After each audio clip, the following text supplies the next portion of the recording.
The unkillable man stands in the smoke, and the air around him keeps tearing open. Bullets cut through branches, punch into bodies, drop officers from their saddles, and somehow miss him again and again.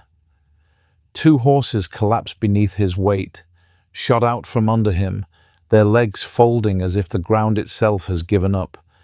Men nearby fall in quick, unfinished motions, yet George Washington is still upright, still moving, still giving orders as if the noise is nothing more than bad weather.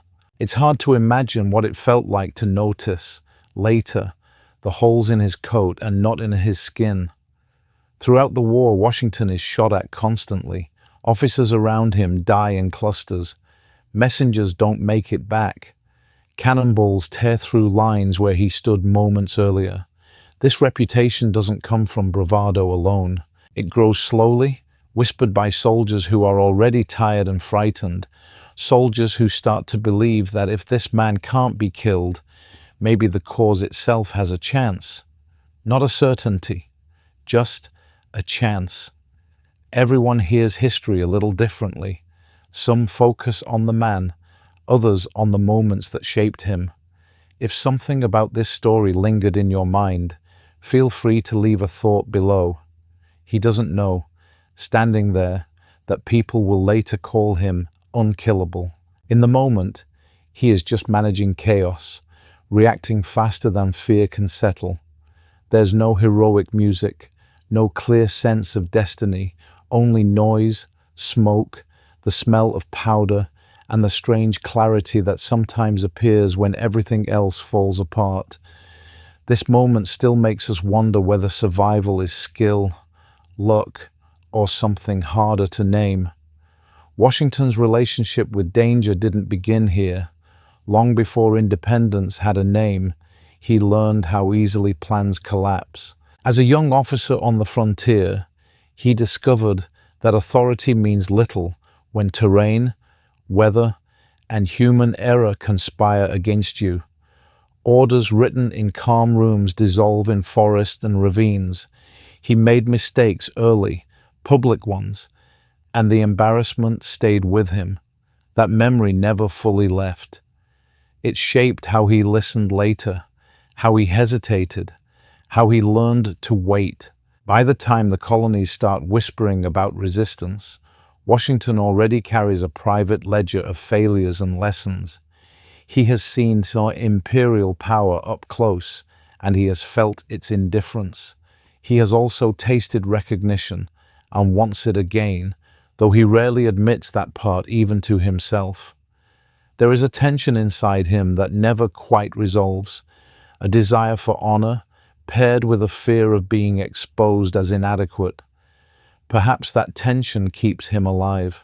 It makes him cautious where others rush. It makes him stubborn where others retreat too quickly. The world around him is tightening. Britain emerges from expensive wars, determined to make its empire pay for itself. New taxes arrive wrapped in legal language, enforced by distant authority. To officials in London, the colonies are a ledger problem. To people living there, these measures feel like someone else reaching into their pockets without asking. Resistance begins politely, then louder, then angrier. Meetings turn into protests. Protests turn into confrontations. The distance between complaint and rebellion shrinks. Washington does not leap into revolution. That part is often misunderstood. He watches, weighs, writes careful letters. Loyalty, after all, has shaped his identity. Yet loyalty cuts both ways. When respect disappears, when voices are ignored, something shifts. The idea of separation becomes thinkable, then discussable, then unavoidable. By the time the Continental Congress looks for someone to lead an army that barely exists, Washington has already crossed an internal line. Accepting command is not triumph, it is exposure. He walks into a situation defined by shortage, not enough weapons, not enough discipline, not enough unity. Soldiers arrive with different accents, different expectations, different reasons for being there. Some want independence. Some want pay. Some simply don't want British troops nearby anymore. Washington inherits all of it at once. He learns quickly that authority must be performed before it is believed. Uniforms matter. Posture matters. Silence matters. He rides the lines not to inspire poetry, but to be seen, to make his presence real. Every decision risks either mutiny or ridicule. He knows Congress is watching, ready to doubt him. He knows Britain underestimates him. Both judgments feel dangerous. The early months stretch into long, quiet tension outside Boston. It's a siege without cinematic assaults, filled instead with waiting, disease, boredom, and small moments of competence slowly accumulating. Victory arrives not through brilliance, but persistence. And even then, Washington understands how fragile success is. This war will not reward impatience. Soon enough, impatience finds him anyway. New York brings disaster. British forces move with professional precision, and Washington's army breaks under pressure. Retreat follows retreat. Confidence drains away. The idea of the unkillable man hasn't formed yet. Here, he looks exposed, perhaps overmatched. He absorbs the criticism in silence, adjusting, learning in public. Desperation forces clarity. Crossing the Delaware is not glorious in the moment. It's cold, wet, exhausting, and filled with uncertainty. Boats scrape through ice. Men shiver more than they march. But the gamble works, briefly restoring belief. Not victory in the grand sense, just proof that the war isn't over yet. Sometimes that's enough.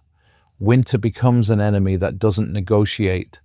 Survival replaces strategy. Shoes fall apart. Hunger dulls conversation. Washington holds the army together less through speeches than presence. He stays. That matters more than rhetoric. Valley Forge is not the romantic suffering later generations imagine. It is grinding, humiliating endurance, and yet discipline grows there, quietly, reshaping the army from the inside. Foreign eyes begin to pay attention. France doesn't commit out of sympathy. It waits for proof that the rebellion won't collapse on its own. Washington understands this without being told. Every failure risks not just morale, but relevance. As the war drifts south, complexity multiplies. Loyalties fracture communities. Brutality becomes personal. Control of territory means less than control of perception. Washington navigates this with increasing restraint, sometimes criticized for caution, sometimes praised for it. He absorbs insults, letters, rumors. Leadership under strain rarely looks heroic from the inside. There are moments when victory seems possible and moments when it feels imaginary. Battles blur together without resolution. Allies arrive with their own egos and agendas. Cooperation proves as difficult as combat. Yet slowly, almost without announcement, conditions align. Deception, patience, and timing guide the march toward Yorktown. The siege itself unfolds methodically, lacking drama until the end arrives quietly. Surrender happens. Years of chaos compress into a single outcome. Relief replaces celebration. The war has ended, but uncertainty hasn't. An army without purpose is dangerous. Washington senses this immediately. Promises remain unpaid. Patience thins. Power sits within reach, closer than ever. And then he does something unexpected. He steps away. He hands authority back. In doing so, he redefines it. The nation that follows is fragile, uncertain, and divided. Independence solves one problem and exposes many others. Washington retreats briefly, only to be pulled back again. Reluctance becomes a pattern. Power seeks him more than he seeks it. As president, he shapes restraint into precedent. Every decision feels provisional. Fear of monarchy lingers like a shadow. When he finally leaves, the act feels deliberate, almost instructional.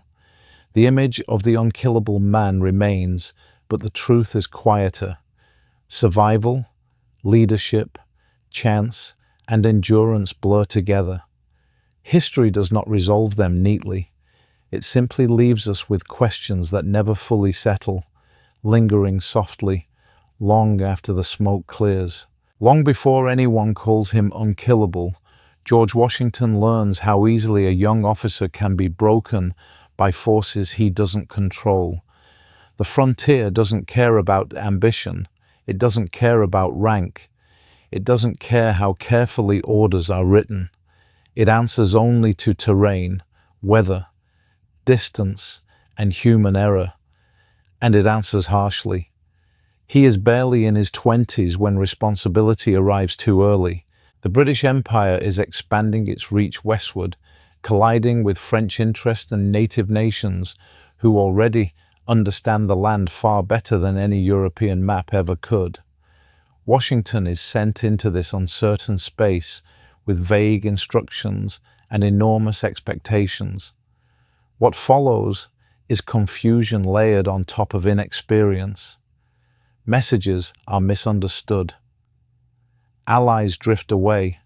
Decisions made quickly become permanent mistakes. There is a moment early on when things fall apart publicly.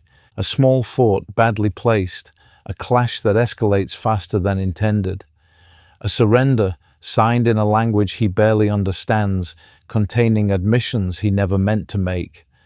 For a young man obsessed with honor, this is devastating. London notices, critics notice. He feels the weight of being seen as inadequate before he has fully formed. It's hard to imagine what it felt like to ride away from that humiliation, knowing the empire you hoped to serve now doubts you. Washington doesn't talk much about this later, but the silence around it feels intentional. He carries it forward, not as bitterness, but as caution. He learns that confidence without preparation is dangerous, and that reputation, once damaged, is painfully slow to rebuild. The frontier teaches him something else too. War is rarely clean or symmetrical. Ambush replaces ceremony. Fear replaces formation. Survival often depends on restraint rather than courage. He watches experienced soldiers die quickly while hesitant ones endure. This leaves an impression that never fully fades. Years later, when critics accuse him of being overly cautious, that memory is still working quietly in the background. When the larger imperial war ends and Washington returns to Virginia, he doesn't come back empty-handed. He brings stories, connections, and a sharpened sense of how power actually operates. He also brings frustration. Despite his service, advancement stalls. British officers with purchase commissions outrank colonial men who have spent years risking their lives. The message is subtle but clear. Talent here will always be secondary, so he builds something else. Land becomes his language of stability. Surveying, buying, expanding. Marriage brings wealth and status, but it also brings expectation. At Mount Vernon, he becomes a visible figure, a gentleman farmer, someone worth listening to. The public image is calm, respectable, controlled. Underneath it, ambition hasn't disappeared. It has simply learned patience. Politics enters slowly. At first, it feels local, almost administrative. Taxes, regulations, trade restrictions, nothing revolutionary on its own. But together, they form a pattern. Washington listens more than he speaks. He attends meetings. He writes letters. He notices how often colonial concerns are dismissed without serious discussion. The gap between authority and accountability widens. This is not the behavior of a man eager for rebellion. It's the behavior of someone tracking momentum, watching how small decisions accumulate into something larger. Remember that hesitation you noticed earlier, that instinct to wait. It's still here. He understands how quickly conflict can spiral beyond intention. He has lived inside that spiral before. As tensions rise, Washington's role shifts almost without announcement. Others begin to look to him for steadiness. He doesn't inflame crowds. He doesn't deliver theatrical speeches. His strength is quieter. He reinforces the idea that resistance should be deliberate, measured, defensible.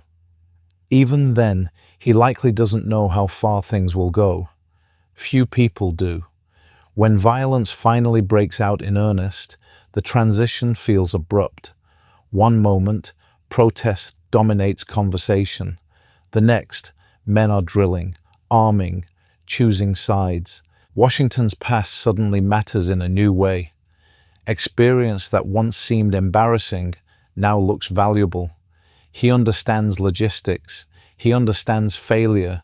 He understands the cost of miscalculation. By the time he arrives at the Continental Congress, there is an unspoken understanding in the room. Leadership is needed, and not the kind that burns brightly and briefly. Someone must hold together a fragile coalition of colonies that don't fully trust one another yet.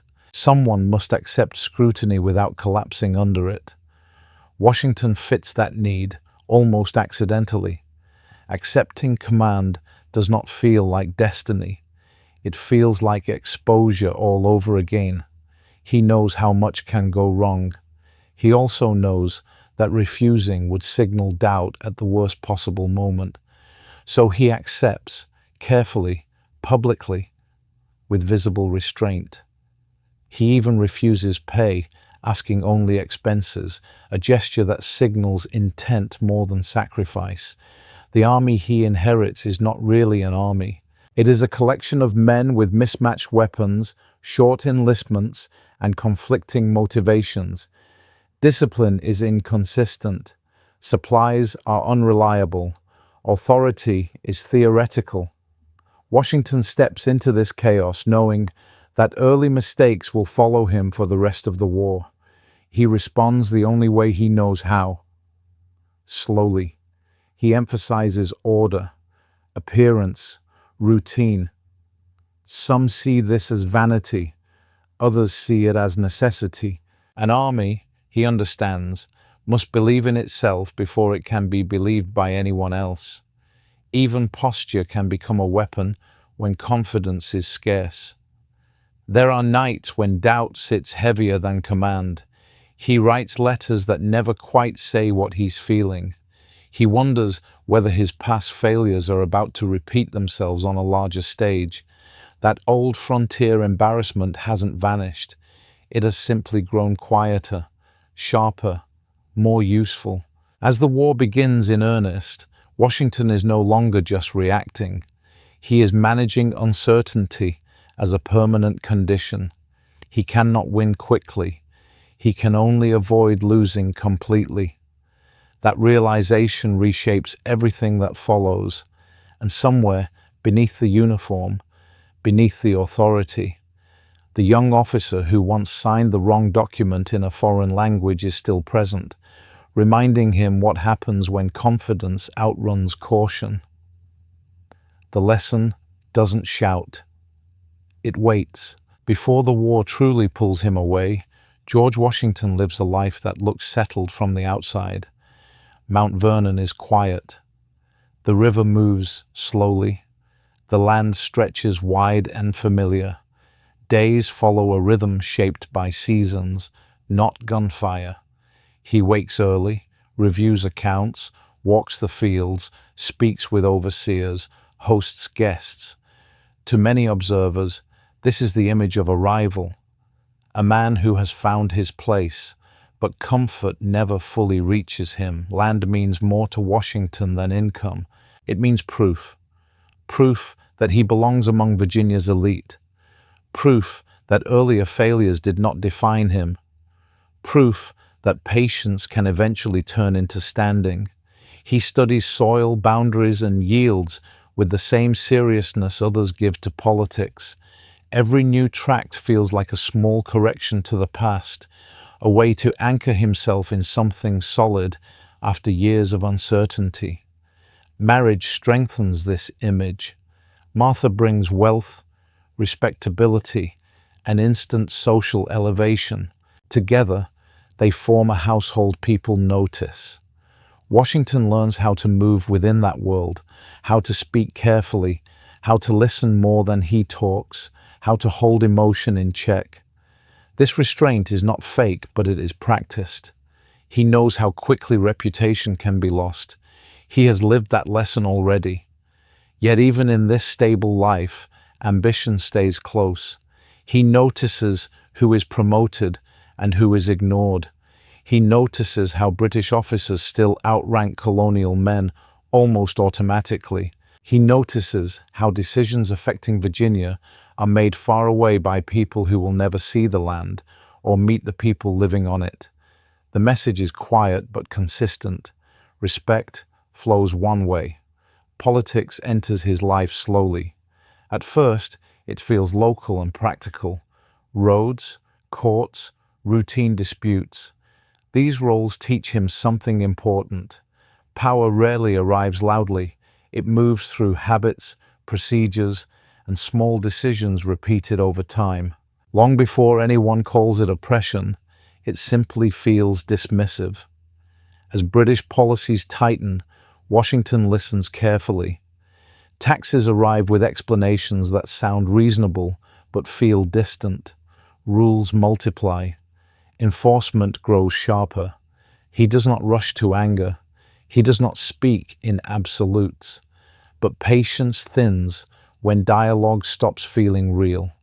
Respect, in his mind, must move both directions to work. During this period, others begin to look to him more often.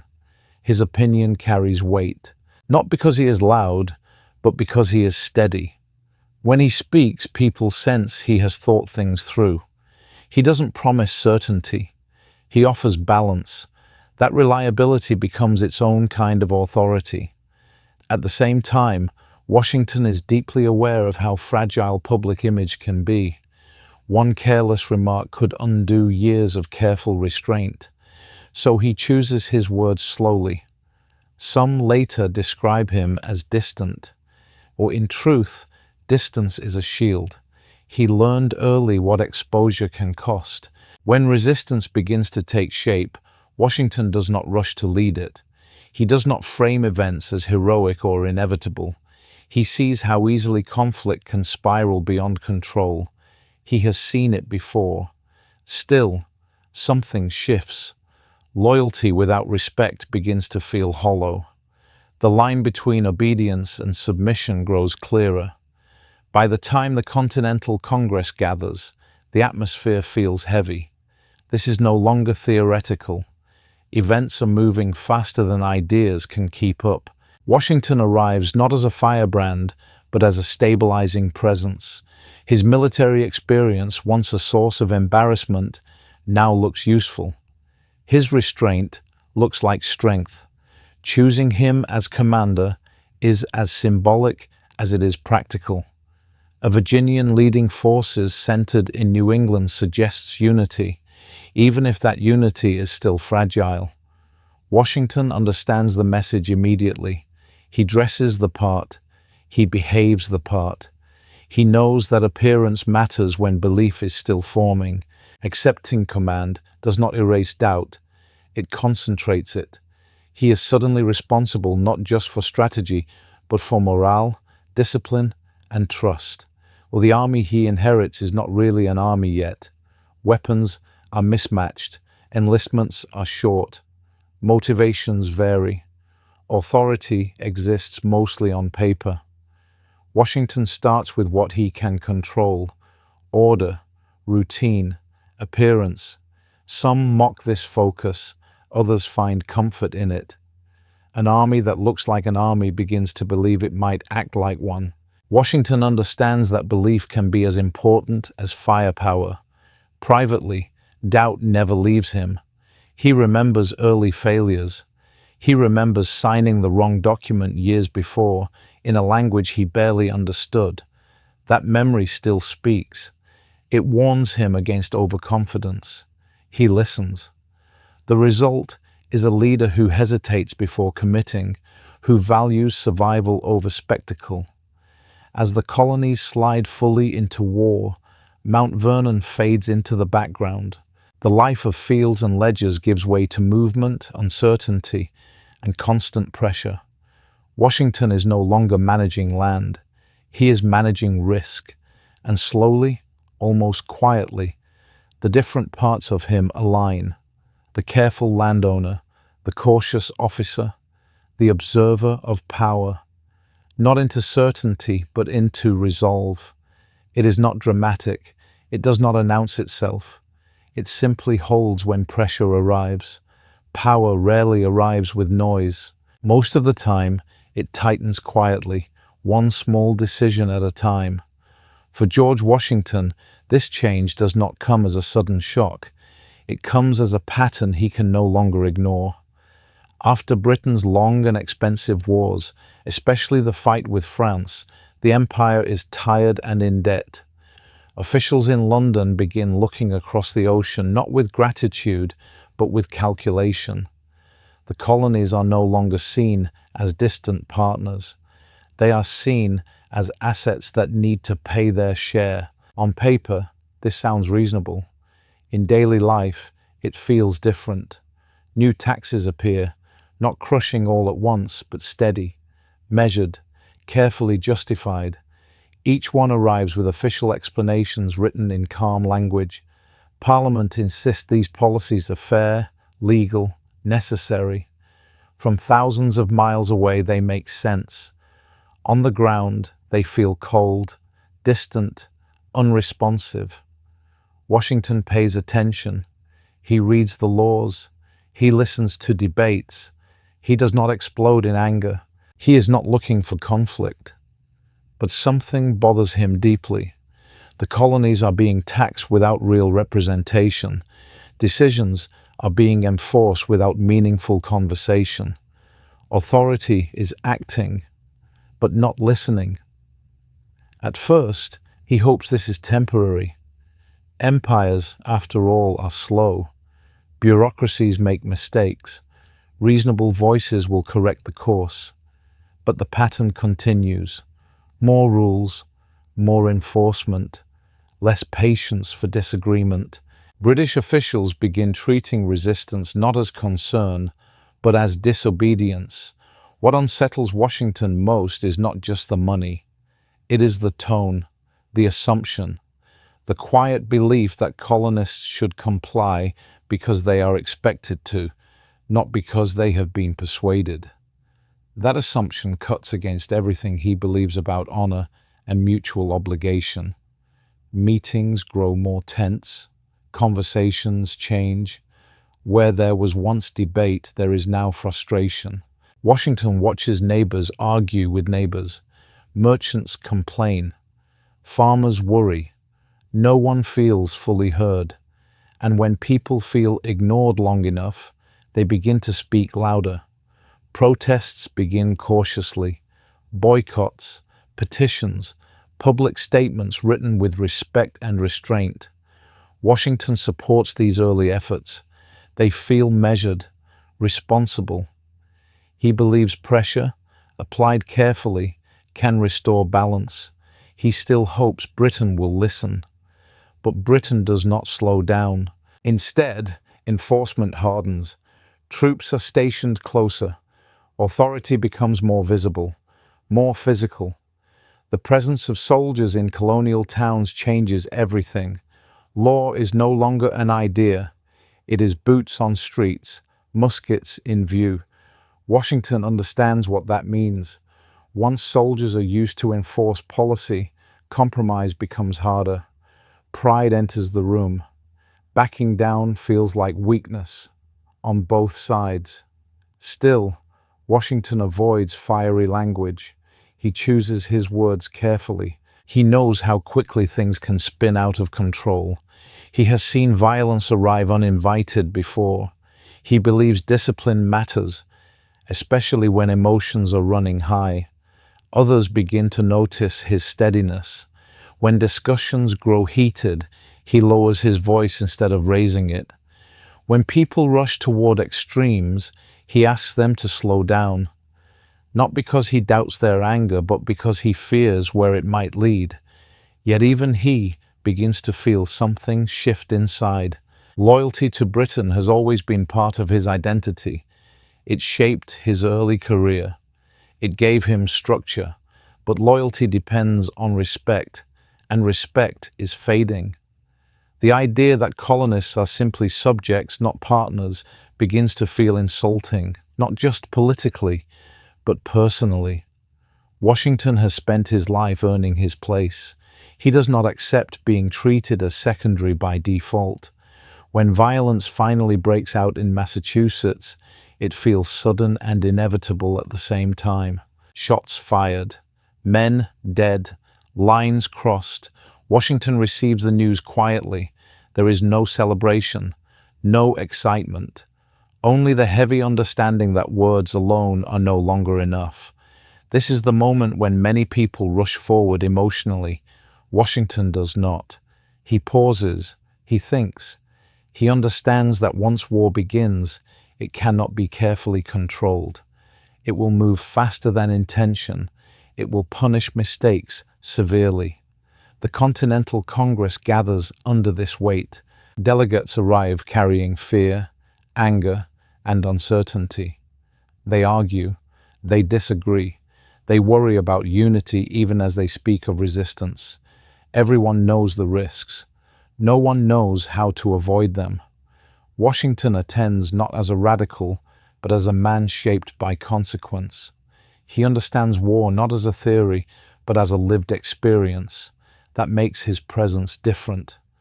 When others speak in ideals, he thinks in logistics, supplies, discipline, command. Slowly, attention turns toward him. Not because he demands it, but because he represents something rare in that room. Military experience combined with restraint. He does not promise victory. He does not glorify sacrifice. He speaks carefully, aware of how little margin for error exists. When the question of leadership arises, it is loaded with symbolism. A commander must unite regions that do not fully trust one another. Choosing a Virginian to lead New England troops sends a message larger than strategy. Washington understands this immediately. He knows what is being asked of him. Accepting command feels heavy, not triumphant. He knows how unprepared the colonies are. He knows how powerful Britain remains. He also knows that refusing could fracture fragile unity at the worst possible moment. So he accepts, quietly, deliberately. He refuses a salary, asking only that his expenses be covered. This is not a gesture of humility alone. It is a signal. He wants no one to question his motive. As he prepares to take command, the world around him feels tighter. The comfortable distance of debate has vanished. Power has chosen force. And now, force will answer back. Washington does not yet know how long the war will last or what it will cost. He only knows that the space for compromise has narrowed to almost nothing. The empire has tightened its grip. And once that happens, history rarely loosens it without a struggle. When the fighting begins, it does not feel heroic. It feels confused. Messages travel slowly. Rumors move faster than truth. No one is fully prepared for what is unfolding, least of all George Washington. At first, he still thinks in terms of repair. He hopes pressure might force Britain back to the table. He hopes force, used carefully, might reopen conversation. This is not the thinking of a man chasing rebellion. It is the thinking of someone trying to stop events from tipping too far, too fast. But once blood has been spilled, the shape of everything changes. Washington understands this immediately. He has been in situations before where one violent moment erased months of planning. He knows that once soldiers begin to die, pride enters the space where reason once lived. He also knows that retreating too quickly now would signal weakness, and weakness invites control. So he begins to adjust his thinking, not in speeches, but in private. He starts to accept that the colonies are moving towards something they may not be able to reverse. The question is no longer whether conflict can be avoided. The question is how to survive it. When he arrives to take command, the army he sees worries him. Men are willing, but not unified. Some are farmers who expect to go home soon. Others are town militias, unused to long discipline.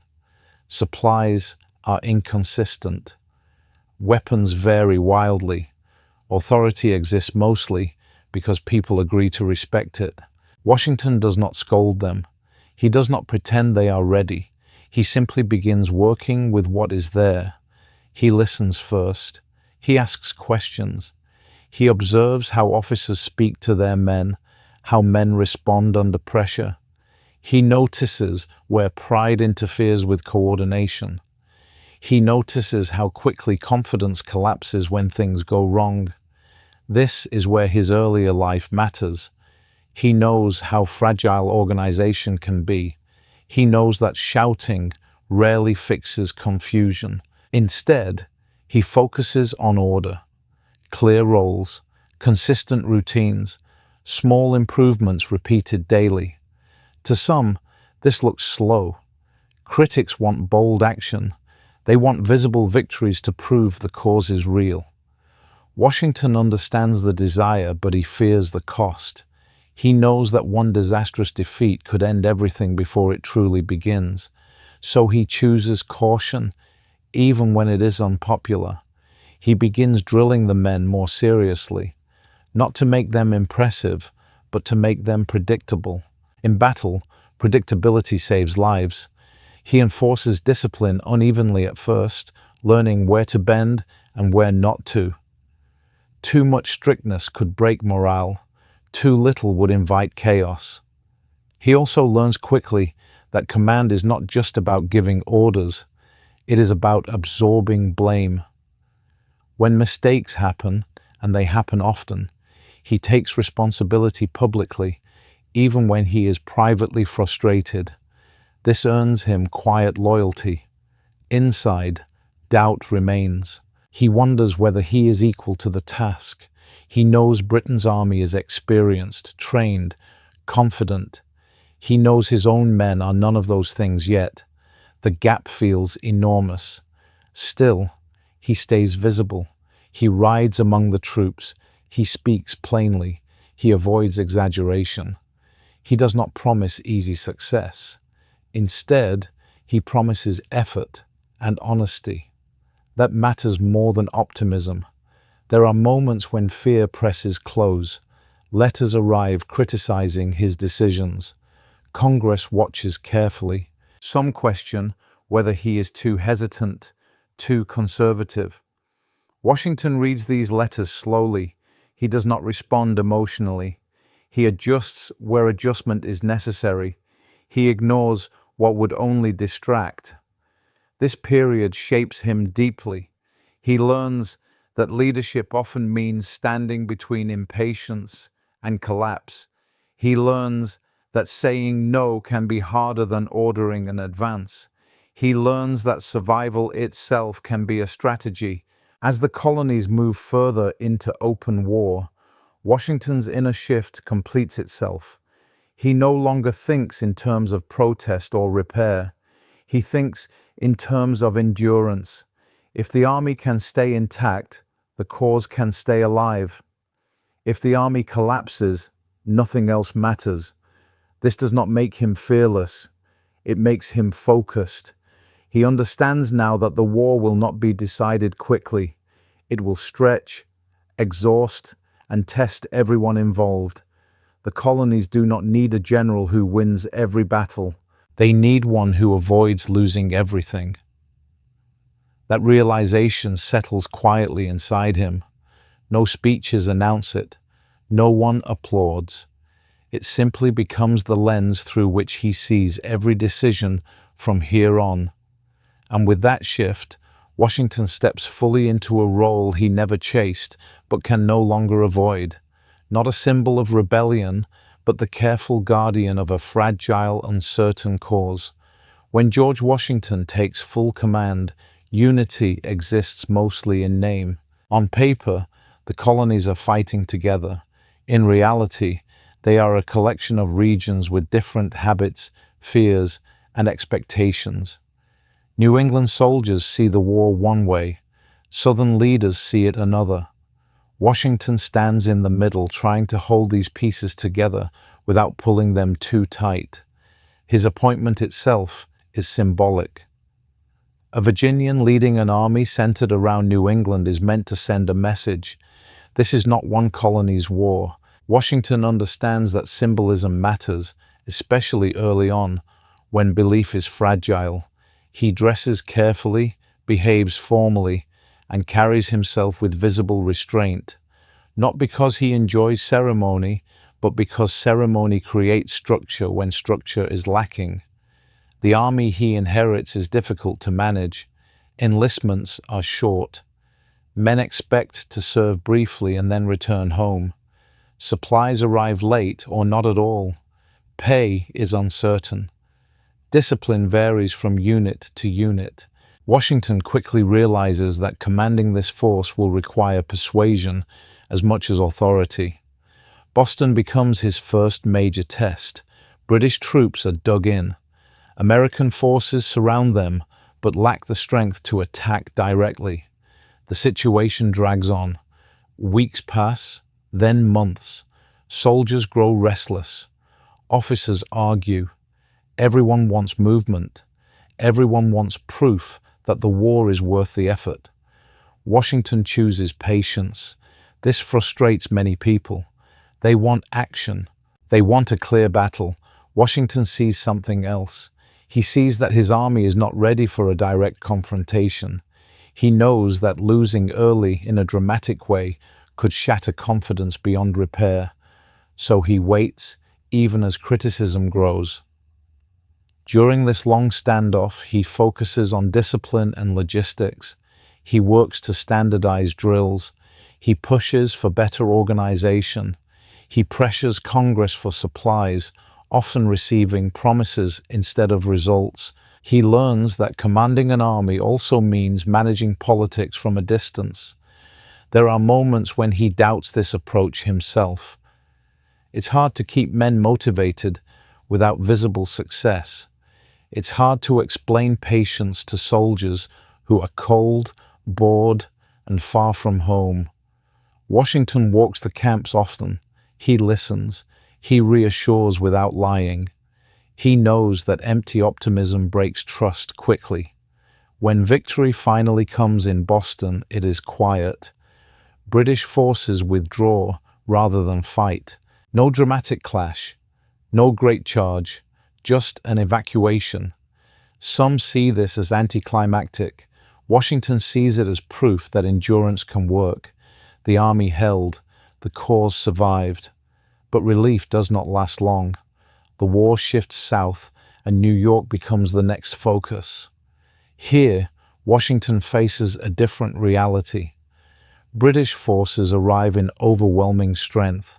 They are well-trained, well-supplied, and confident.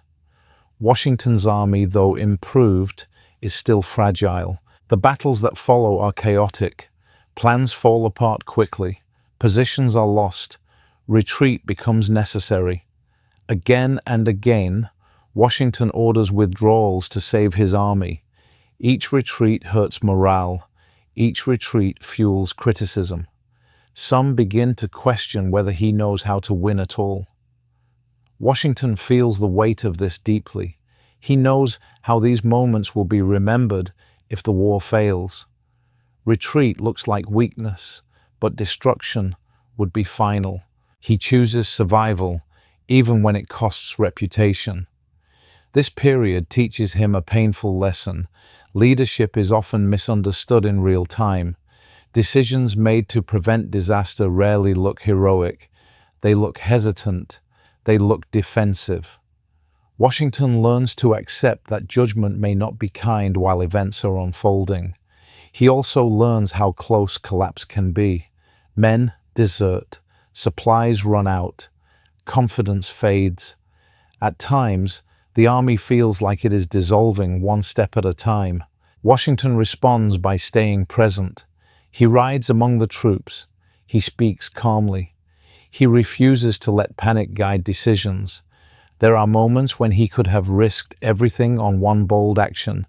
He considers them. He weighs them. And most of the time, he decides against them. The army cannot afford a single catastrophic loss. Not yet. This restraint becomes his defining trait. Some admire it, others resent it. Washington accepts both reactions. He understands that unity cannot be forced. It must be protected long enough to grow. Behind closed doors, frustration builds. He writes letters asking for more support, more supplies, longer enlistments. He rarely gets everything he needs. Still, he adapts. He learns to work with shortages rather than wait for perfection.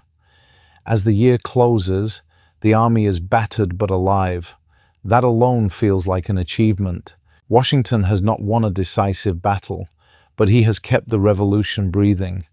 He knows that survival buys time, and time creates opportunity.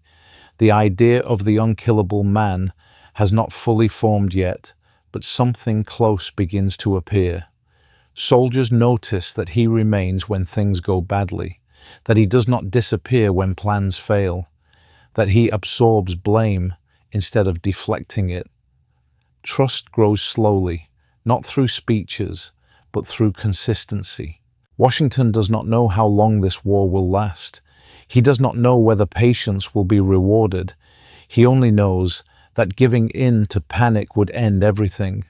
So he continues forward, steady, restrained, often doubted, holding together an army that reflects the nation it hopes to become, unfinished, divided, uncertain, but still standing. By the time the army settles again, exhaustion has become familiar. Not dramatic exhaustion, not the kind that comes after one terrible night, but the slow kind that settles into the body and refuses to leave. George Washington feels it in his shoulders, in the way decisions take longer than they used to, in how silence sometimes feels heavier than noise. The siege of Boston is over, but the war does not pause. It simply changes shape. Washington knows New York will be different. Boston was contained. New York is open, exposed, and impossible to fully control. The city matters symbolically and strategically, and both sides understand that. Whoever holds it controls movement, trade, and morale. The British arrive with confidence. Washington arrives with concern. The scale alone is unsettling. British ships crowd the harbor. Troops land in disciplined waves. This is not a scattered imperial force. This is a professional army, backed by experience, resources, and certainty. Washington studies them carefully. He knows his own army has improved, but improvement does not erase imbalance. His officers argue over strategy. Some want to defend the city at all costs. Others warn it cannot be held. Washington listens. He weighs the risks. He understands what losing New York would mean politically. He also understands what losing the army would mean permanently. When the fighting begins, confusion spreads quickly. Orders are delayed. Positions collapse faster than expected. British forces move with speed and coordination. Washington tries to hold ground, then realizes too late that the ground itself is the problem. Retreat becomes necessary. This retreat is not clean. Men run. Lines break. Panic flares and disappears and then flares again. Washington rides into the chaos, trying to slow the collapse. He issues orders that arrive too late. He watches plans fall apart in real time. For a moment, everything feels dangerously close to ending. It's hard to imagine what it feels like to watch an army you are responsible for begin to slip away. Not all at once, but piece by piece. Washington later struggles to describe this period clearly, perhaps because clarity would mean admitting how close he came to losing everything. Criticism follows quickly. Some say he should have fought harder. Others say he never should have tried to defend New York at all. Letters arrive from Congress, full of concern and second-guessing. Washington reads them carefully. He feels the weight of each word. Still, he retreats again. Each withdrawal hurts morale, but each one saves the army. Washington chooses movement over pride. He chooses distance over destruction. To some, this looks like failure. To him, it looks like survival. The army crosses rivers, abandons positions, disappears into the landscape. British forces pursue, confident they are close to crushing the rebellion. Washington knows how thin the margin is. One mistake now could erase years of effort. This is where his earlier life speaks loudest. The frontier taught him that knowing when not to fight matters as much as bravery. He leans on that lesson heavily. He avoids decisive engagements. He frustrates the enemy by refusing to offer a clear target. Inside the camps, morale wavers. Soldiers wonder why they keep retreating. Some begin to doubt the war itself. Washington speaks to them plainly. He does not dress retreat as victory. He tells them the truth, softened but not hidden. That honesty holds more people than speeches ever could. Then winter approaches, and with it, fear. Enlistments are ending. Men talk about going home. Supplies are thin. The army shrinks daily. Washington sees the numbers drop and feels the pressure tighten.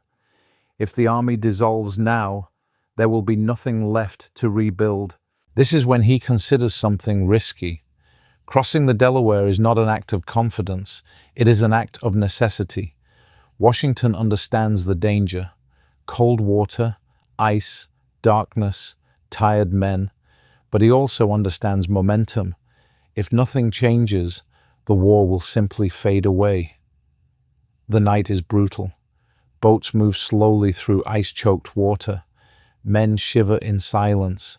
Some have no shoes. Others can barely hold their weapons. Washington stands among them, not speaking much, but staying visible. Presence matters here more than words. The attack that follows is short and sharp. It works not because it is perfect, but because it is unexpected. The enemy is unprepared. For once, confusion favors Washington instead of his opponent. The victory is small in scale, but enormous in effect. Suddenly, the army believes again. Not in inevitable success, but in possibility. Washington understands the difference. Possibility is enough to keep men from leaving, enough to keep the cause breathing. He does not chase glory afterward. He does not overextend. He takes what the moment offers and then pulls back again. This frustrates those who want more. Washington refuses. He will not gamble everything on hope. The weeks that follow are a mixture of movement and restraint. Small successes appear. Confidence grows slowly. Washington knows how fragile it is. He protects it carefully. Critics remain. They always do. Some call him too cautious. Some say he lacks brilliance. Washington accepts that judgment may never favor him in the moment. He is no longer trying to be admired. He is trying to keep the war alive long enough to be decided. Winter closes in. The army settles again, battered but standing. Washington looks out over men who have endured far more than they expected. He does not see heroes. He sees survivors. And that, more than anything, feels like progress. Winter does not arrive suddenly, it creeps in. The days shorten first. Then the cold settles into the ground, into boots, into joints that never quite warm up again. For George Washington and his army, winter is not just a season. It is a test of whether this war can even continue. After the small victories that followed the Delaware crossing, hope exists again, but it is thin. The army is still short on food. Clothing is worn out. Shoes are scarce. Many men wrap their feet in cloth or march barefoot, leaving dark stains behind them on frozen ground. Washington sees this every day. He cannot ignore it. He also cannot fix it quickly. He writes to Congress constantly. Supplies are promised, deliveries are delayed, excuses pile up. Washington learns that commanding an army also means begging for it, not once, but over and over again. It is humiliating, but necessary. Pride has no use here. The men sense the strain. Some stay because they believe in the cause. Some stay because they feel loyalty to Washington himself. Others stay simply because leaving feels dangerous or pointless. Motivation varies, but endurance becomes shared. Washington works hard to keep discipline from turning into cruelty. He knows hunger makes people brittle. Cold shortens tempers. Punishment must exist, but it must not crush what little spirit remains. He walks the camps often, speaking plainly, listening more than he talks. Presence matters more than speeches. Valley Forge becomes the symbol of this period, though Washington does not know it will be remembered that way. To him, it is just another place where the army tries to survive. The huts go up slowly. Smoke hangs low. Illness spreads easily. Men cough through the night. Death comes quietly, without drama. It's hard to imagine what it feels like to command an army that is falling apart physically while still asking it to hold together emotionally.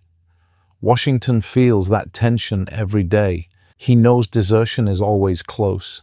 He also knows that pushing too hard could break everything. Criticism continues to arrive from afar. Some in Congress question his leadership. Others suggest replacing him.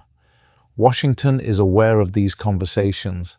They hurt, but they do not surprise him. He has learned that doubt follows difficulty. What he refuses to do is lash out. He does not defend himself loudly. He does not demand loyalty. Instead, he keeps working. He believes results, even slow ones, speak more clearly than anger. This winter also brings change. Training improves. Discipline becomes more consistent. Officers begin to understand how to work together. A sense of professionalism, fragile but real, begins to form. It is not exciting, it is not fast, but it is meaningful.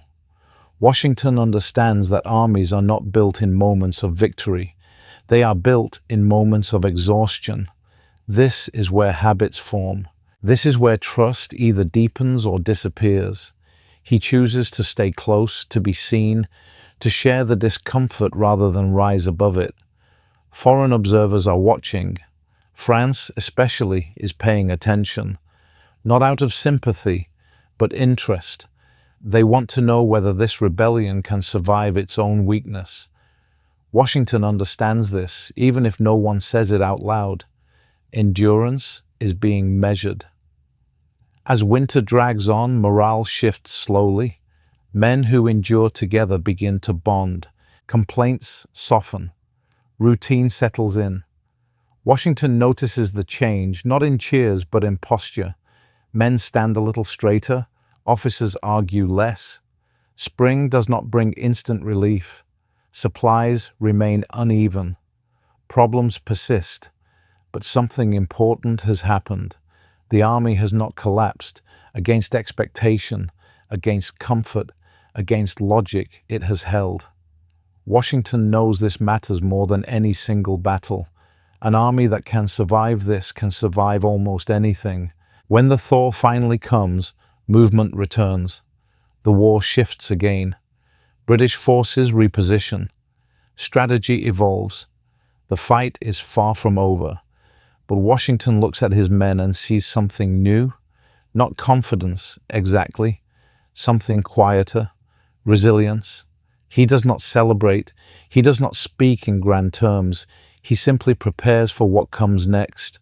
He understands now, more clearly than ever, that this war will be decided not by brilliance, but by staying power. The winter has taken much from them. Lives, strength, illusions. But it has also given them something hard to name. A sense that survival itself can be a kind of victory. And as the army begins to move again, Washington carries that lesson forward, knowing there will be more losses, more doubt, more nights when nothing feels certain, but also knowing that if they have endured this, they can endure what follows. Spring brings movement, but not relief. The ground softens, roads reopen, and the army begins to march again. Yet nothing suddenly becomes easier. For George Washington, this part of the war feels like walking on uneven ground that never fully settles. The enemy adapts. British commanders shift to strategy, spreading the conflict wider and forcing Washington to react rather than choose. Control of cities matters less now than control of timing. Small movements carry large consequences. A delayed march, a misunderstood order, a rumor taken as fact. Each one can change everything. Washington becomes more careful than ever with information. He learns that knowing less can sometimes be safer than knowing the wrong thing. Scouts are unreliable. Locals provide conflicting reports. Maps lie more often than they help. Decisions must still be made, even when certainty is impossible. This is where leadership grows lonelier. He spends long nights reading reports that contradict each other. He writes letters that ask for clarity he knows may never arrive. He weighs choices that all carry risk.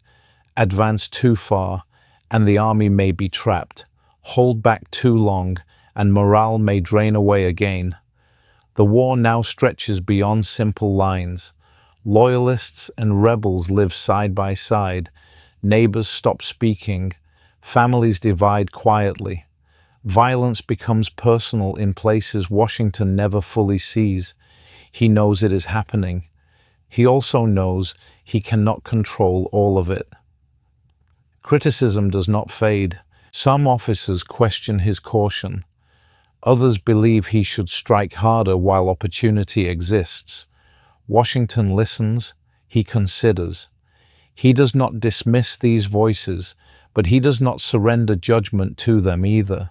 He has learned that confidence borrowed from others rarely lasts. At times he feels the strain physically. Illness comes and goes.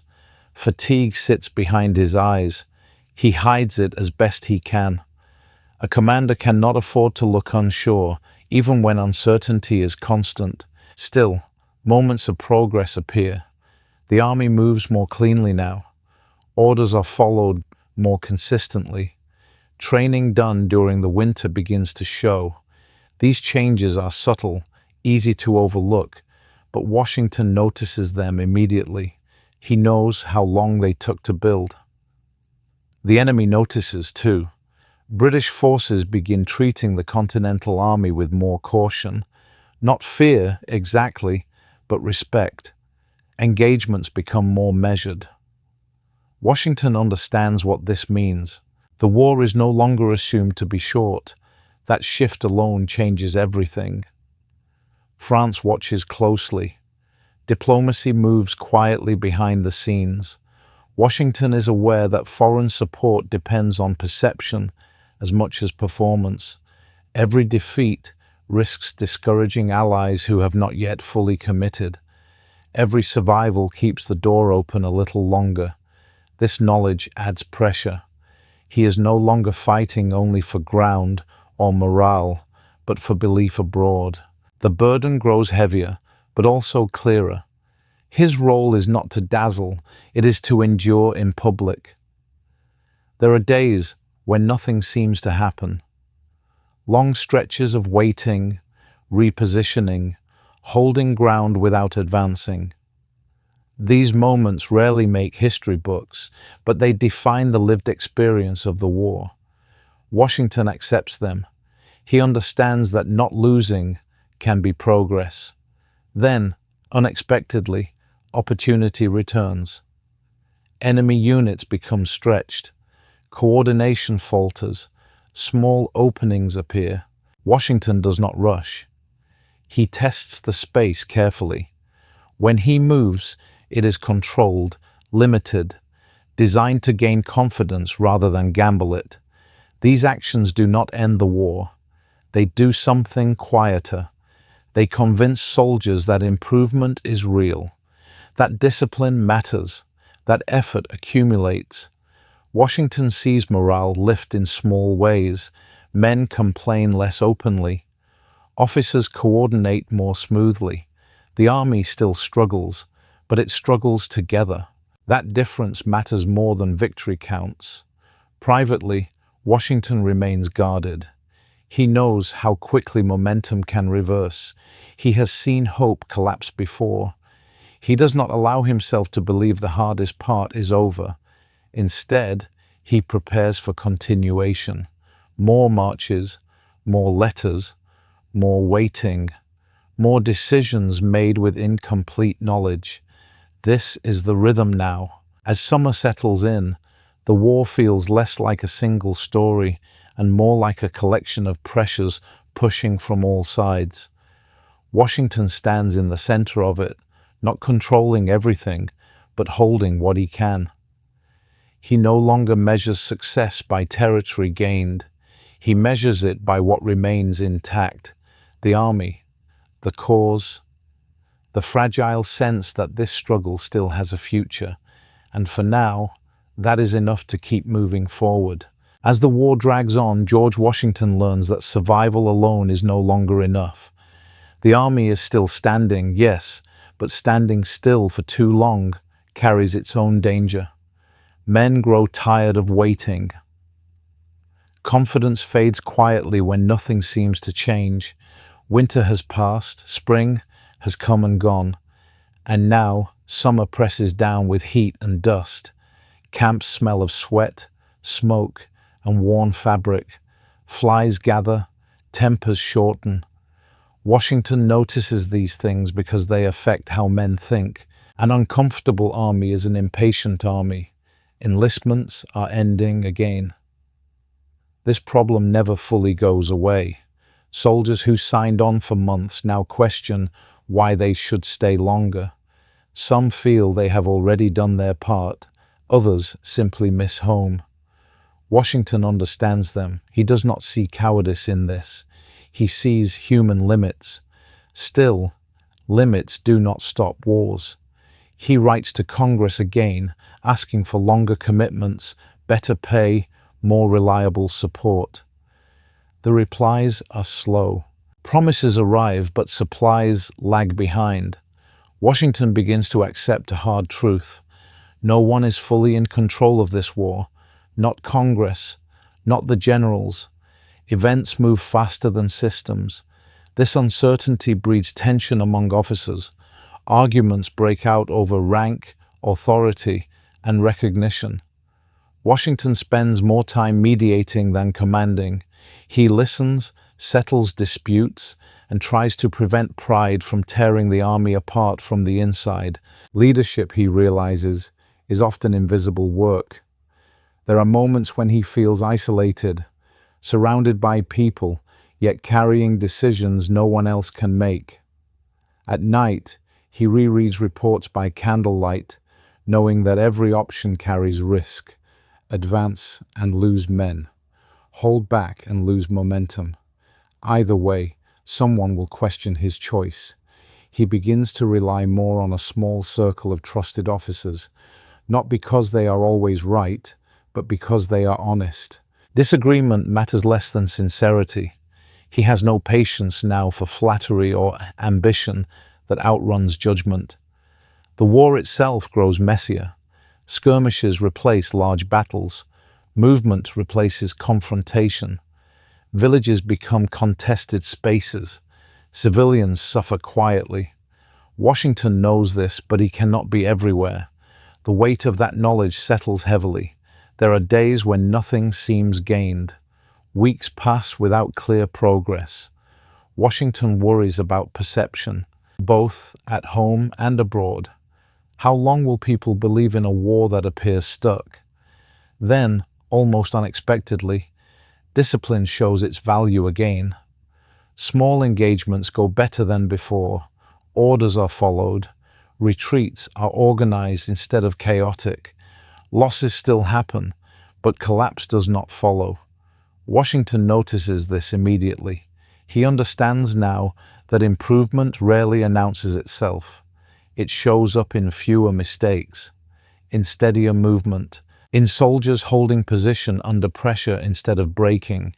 These things do not look dramatic, but they change outcomes. The British, too, adjust. They stop assuming easy victory. Their movements become more cautious. Washington senses this shift and knows it matters. Confidence, once lost, is hard to regain. France continues watching. Signals pass quietly. Washington cannot speak openly about diplomacy, but he feels its presence in every decision. A major defeat now could close doors that may never reopen. This awareness sharpens his focus. He becomes even more careful with risk, not passive, but deliberate. He chooses moments rather than chasing them. Inside the capsule, soldiers begin to see him differently, not as a heroic figure, but as something more reliable. A man who does not disappear when things go badly. A man who does not promise what he cannot deliver. Trust grows slowly from that consistency. Washington still doubts himself. That never fully stops, but doubt no longer paralyzes him. It steadies him. It keeps him from believing his own reputation. As the year moves forward, the war feels less like a rush toward victory and more like a test of patience on every side. Washington accepts this. He has learned that waiting, when done with purpose, can be a form of action. He does not know how this will end. He only knows that the army is still here, still learning, still adapting, and for now, that means the cause is still alive. By June 1778, the war shifts again. British forces evacuate Philadelphia and begin marching across New Jersey, aiming to regroup in New York City. For George Washington, this movement presents a rare situation. For once, the British Army is exposed on the road, stretched out, vulnerable in ways it rarely has been before. Washington follows closely. He does not rush. He has learned what impatience costs, but he also knows opportunity when he sees it. On June 28, 1778, the two armies collide near Monmouth Courthouse in the heat of a brutal summer day. The temperature alone is dangerous. Men collapse from exhaustion before bullets ever reach them. Water runs low. Commands are shouted through dust and confusion. The battle begins badly. An advance ordered in the morning falls apart almost immediately. American units pull back without clear coordination. When Washington rides forward and sees retreating troops, his anger breaks through his usual restraint. He confronts officers directly, demanding explanations in the open field. It is one of the few times his temper becomes visible, but the moment does not collapse into chaos. Washington takes control. He reorganizes the lines. He positions artillery. He stabilizes the retreat and turns it into a stand. By midday, the fighting hardens into a drawn-out struggle rather than a rout. The Continental Army holds its ground against British regulars in full force. By evening, both sides are exhausted. The British withdraw quietly during the night. The battlefield remains with Washington's army. Monmouth is not a clear victory. No flags are captured. No surrender follows. But something important has happened. For the first time, Washington's army has met British forces head-on, in open ground, and held. Washington understands this immediately. So do his soldiers. This battle proves that the training at Valley Forge mattered. Discipline holds under pressure. Units reform instead of breaking. Officers communicate instead of panicking. The army is no longer just surviving, it is functioning. After Monmouth, the war slows again. Large battles become rare. British strategy shifts toward the southern colonies, where they believe loyalist support is stronger. Washington remains in the north, watching New York, knowing he cannot dislodge the British from the city without naval support. This becomes a waiting war. Through 1779 and 1780, Washington spends long stretches managing stalemate. Skirmishes occur, raids disrupt supply lines, but no decisive engagement appears. This frustrates many people. Congress grows impatient, civilians grow tired, soldiers grow restless. Washington holds his position. French support begins to arrive, but slowly. Advisors, supplies, and eventually troops land in America, yet coordination is difficult. Different languages, different command styles, different expectations. Washington works carefully to build trust. He understands that alliance is not automatic. It must be maintained. In 1780, the war brings new dangers. British forces capture Charleston, South Carolina, delivering one of the worst American defeats of the entire conflict. An entire Continental Army in the South is lost. The news hits Washington hard. He knows how fragile morale still is. Worse follows. In September 1780, Washington learns of Benedict Arnold's betrayal. A trusted general, once admired for bravery, has attempted to hand over West Point to the British. The plan fails, but the shock does not fade easily. Trust, already rare, becomes even harder to give. It's difficult to imagine how Washington processes this quietly. Betrayal cuts deeper than defeat. Yet he does not let anger guide him. He tightens discipline. He limits access. He absorbs the damage and moves on. By 1781, the war feels older, heavier. Everyone involved is worn down. British forces remain strong. The Continental Army still struggles with pay and supply. Victory does not feel close. It feels distant, uncertain. Then information arrives that changes everything. In the summer of 1781, Washington learns that British General Charles Cornwallis has moved his army to Yorktown, Virginia, placing himself near the coast. At the same time, a French fleet under Admiral de Grasse is moving toward the Chesapeake. Washington sees the opening immediately. For years, he has waited for a moment when land and sea power might align. Now, suddenly, it might be possible. The plan requires secrecy, speed, and trust between allies. If it fails, the war may drag on for years more. Washington commits. In August 1781, he begins a daring deception. He makes the British believe he is preparing to attack New York City while quietly moving his army south. Troops march hundreds of miles. Supplies are gathered in silence. Timing becomes everything. By September, French naval forces control the Chesapeake Bay. Cornwallis is trapped. Washington arrives outside Yorktown in late September. Siege lines are built methodically. Trenches are dug. Artillery is positioned. This is not a reckless assault. It is careful, patient, precise. Everything Washington has learned comes into play here. On October 19th, 1781, Cornwallis surrenders. The war is not officially over that day. Fighting continues elsewhere. Diplomacy takes time, but everyone understands what Yorktown means. Britain no longer has the will to continue the war at full scale. Washington does not celebrate loudly. He does not exaggerate his role. He understands how much depended on timing, allies, and endurance. Yorktown is not a triumph of brilliance alone. It is the result of staying alive long enough for opportunity to appear. As the army settles again, a strange quiet follows.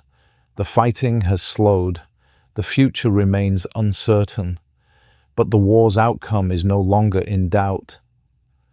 Washington looks back on years defined by retreat, waiting, criticism, and restraint.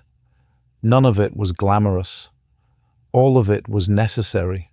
The war did not reward boldness alone. It rewarded patience. And for the first time in a very long while, Washington allows himself to believe that survival may finally turn into peace. After Yorktown in October 1781, the war does not end cleanly. There is no sudden silence, no clear signal telling everyone to stop fighting. Instead, things slow down in an uneven way, like a storm that has passed but left heavy air behind. British armies still occupy New York City, Charleston, and several other strongholds. Soldiers remain under arms. Supplies are still short. Pay is still late. For George Washington, this period may be one of the most uncomfortable of the entire war because the enemy is no longer the only danger. The army has done its job. Now it waits. By 1782, months pass with little movement. Men grow restless. They have survived years of hunger, cold, and fear, and now they are being asked to wait again, this time without clear purpose. Many have not been paid in years. Promises feel distant. Patience wears thin. Washington senses the risk immediately. An idle army, unpaid and angry, can become dangerous very quickly. History offers plenty of examples. He understands that victory on the battlefield means little if order collapses afterward. The revolution could still destroy itself. Letters from officers begin arriving. They speak openly about frustration. Some hint at force. Some suggest marching on Congress to demand payment. The tone worries Washington more than the words themselves. This tension reaches a breaking point in March 1783, in an event later called the Newburgh Conspiracy.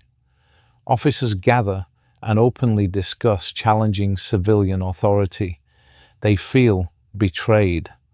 After years of sacrifice, they believe the government is abandoning them. Washington intervenes personally. He attends the meeting quietly. He does not threaten. He does not argue loudly. Instead, he speaks calmly, reminding them what they fought for. At one moment, he takes out a letter and struggles to read it, putting on his glasses and apologizing, saying he has grown old in the service of his country. That simple moment breaks something in the room.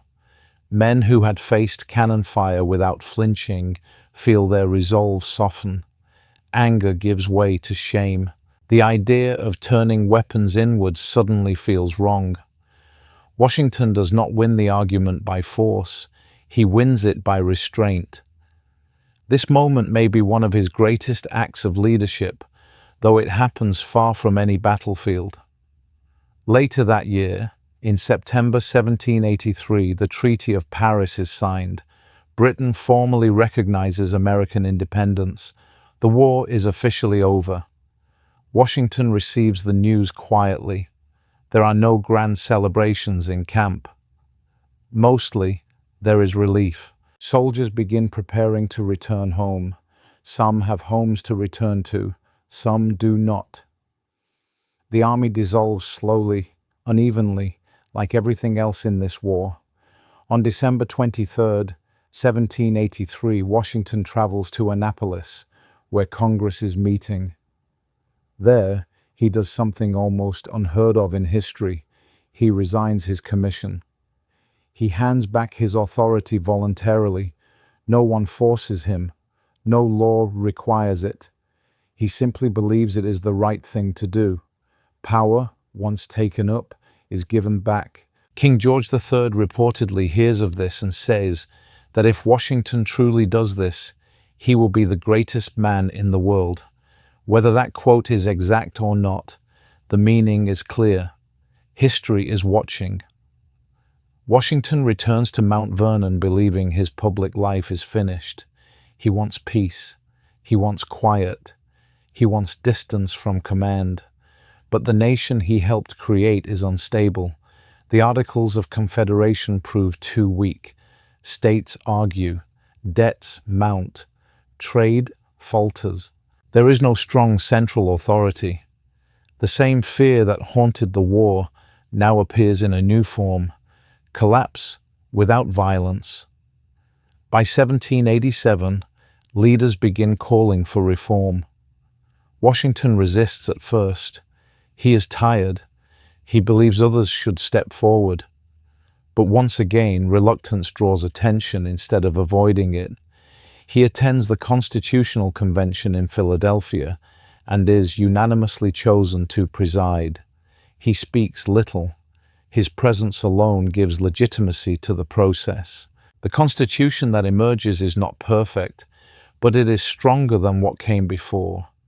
When the time comes to choose a president in 1789, there is no real debate.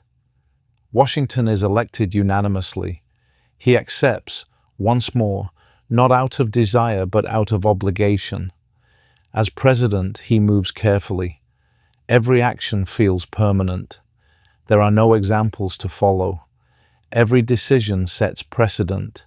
He limits his power intentionally. He listens more than he commands. He steps back whenever possible. After 2 terms in 1797, he does something rare again. He leaves. He refuses a 3rd term. He steps away from power while he still holds it. His farewell warns against division, against blind loyalty to parties, against foreign entanglements. He does not expect perfection. He hopes for restraint. When George Washington dies in 1799, the nation mourns quietly, not because he was flawless, but because he knew when to stop. His legacy is not found only in battles or victories. It lives in the spaces where he chose not to act, not to seize, not to hold on. The war taught him endurance. Peace taught him limits. And in both, he showed that leadership is sometimes strongest when it steps aside. By 1782, the fighting has slowed enough that silence itself begins to feel dangerous. British forces still sit in New York City, fully armed, well supplied, and waiting for instructions that may never come. The Continental Army, scattered across camps in the Hudson Valley, waits as well, but under very different conditions. Pay is months, sometimes years, overdue. Supplies arrive unevenly. Promises feel thin. George Washington senses that the war's most fragile moment may not be behind him, but right here, after victory has already begun to fade into routine. Men who endured Valley Forge, Monmouth, and years of retreat did not imagine this ending. They expected relief, reward, or at least recognition. Instead, they received delays and uncertainty. Officers begin writing letters to one another, careful at first, then more open. The tone shifts from frustration to anger. Some begin to argue that the army should not disband until Congress fulfills its obligations. A few go further, suggesting pressure, even force. Washington reads these letters slowly. He does not overreact, but he understands immediately how dangerous this thinking is. An unpaid, unified army has power, and power without direction rarely stays patient. In March 1783, this tension surfaces openly in what later becomes known as the Newburgh Conspiracy. Officers gather near the camp at Newburgh, New York, openly questioning civilian authority. They feel abandoned. They believe the government they protected is now turning away from them. Washington is invited to attend. He could send orders instead. He could threaten punishment. He does neither. He chooses presence. When he enters the room, the mood is tight. These are men who have followed him through defeat and survival. He speaks calmly, without accusation, reminding them why the war was fought in the first place. At one point, he pulls out a letter from Congress and struggles to read it. He pauses, puts on his glasses and apologizes quietly, saying he has grown gray in their service and now finds his eyesight failing. The room changes. Anger drains away. The idea of turning against the very principles they fought for suddenly feels unbearable. Washington does not command obedience. He earns it again. This moment never becomes a battle, but it may save the Republic just as surely as Yorktown did. Washington understands that power, once tasted, must be released deliberately, or it will take something with it. The army begins to dissolve soon after, slowly, unevenly, but without violence. In September 1783, the Treaty of Paris is signed. Britain formally recognizes American independence. The war is officially over. Washington receives the news with relief rather than celebration. He knows how much damage has already been done, how many lives were spent to reach this point. Ending a war does not erase its cost. On December 23rd, 1783, in Annapolis, Washington stands before Congress and resigns his commission as Commander-in-Chief. He gives back the authority he was granted. No one demands this. No rule requires it. He does it because he believes the revolution must prove it does not replace one form of unchecked power with another. He returns to Mount Vernon, expecting to live out his days quietly, managing land, walking fields, staying distant from politics, but the nation he helped create struggles to stand on its own. Under the Articles of Confederation, the central government is weak. States argue over trade and debt. Inflation rises. Confidence fades. In 1786, unrest breaks out in Shays' Rebellion, exposing how fragile order still is. Washington watches from a distance, uneasy. He does not rush back. He hopes others will lead. By 1787, it becomes clear that the system itself must change. Washington attends the Constitutional Convention in Philadelphia, reluctantly at first, then with growing concern. He is chosen to preside, not because he speaks often, but because his presence steadies the room. The Constitution that emerges is imperfect, but stronger, designed to balance power rather than concentrate it. When the first presidential election is held in 1789, Washington is chosen unanimously. He accepts, once again, not out of desire but out of obligation. As president, he moves carefully, aware that every action sets a precedent. He limits his authority where possible, steps back when he can, and resists the pull of permanence. After 2 terms in 1797, he refuses to continue. He leaves power while he still holds it. When Washington dies in 1799, the nation mourns quietly, not because he was flawless, but because he understood something rare. Wars test how people fight. Peace tests how they stop. Washington's greatest victories are not always found in battles won, but in moments when he chose restraint over control, patience over pride, and departure over dominance. By the late 1780s and early 1790s, the war is over, but its weight has not lifted. Independence has been won, yet the country feels uneasy, like a body that survived a long illness and is not sure how to move again. George Washington, now president, senses this tension every day. Victory removed one problem and exposed many others. The new government is fragile. The Constitution exists on paper, but trust does not automatically follow it. States argue with one another. Debts from the war remain unpaid. Farmers struggle. Merchants complain. Political groups begin to form, even though Washington had hoped they would not. He worries that division could undo what unity barely achieved during the war. Washington's approach as president reflects everything the war taught him. He moves slowly. He listens more than he speaks. He understands that power must look restrained to remain legitimate. When people ask him to act forcefully, he hesitates, not because he is weak, but because he knows how easily force becomes habit. In 1791, unrest breaks out again, this time in western Pennsylvania, in what becomes known as the Whiskey Rebellion. Farmers protest a federal tax they see as unfair, distant, and imposed without understanding their lives.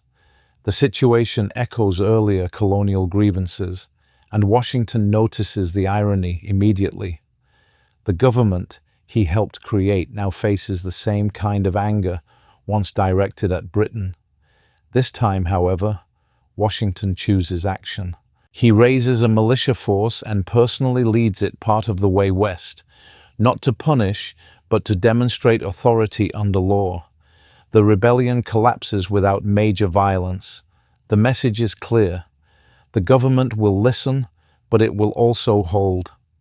Washington understands that restraint does not mean inaction.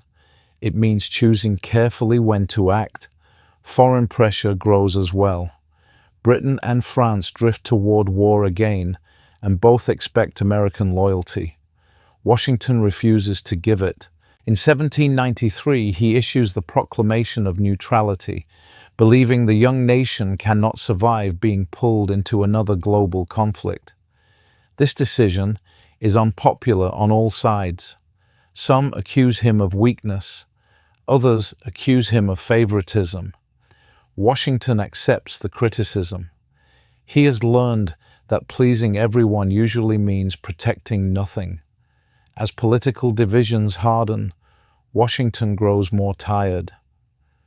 The role costs him sleep, patience, and health. He sees the same patterns he saw during the war: suspicion, impatience, pride. He worries about what happens when leadership becomes personal rather than principled.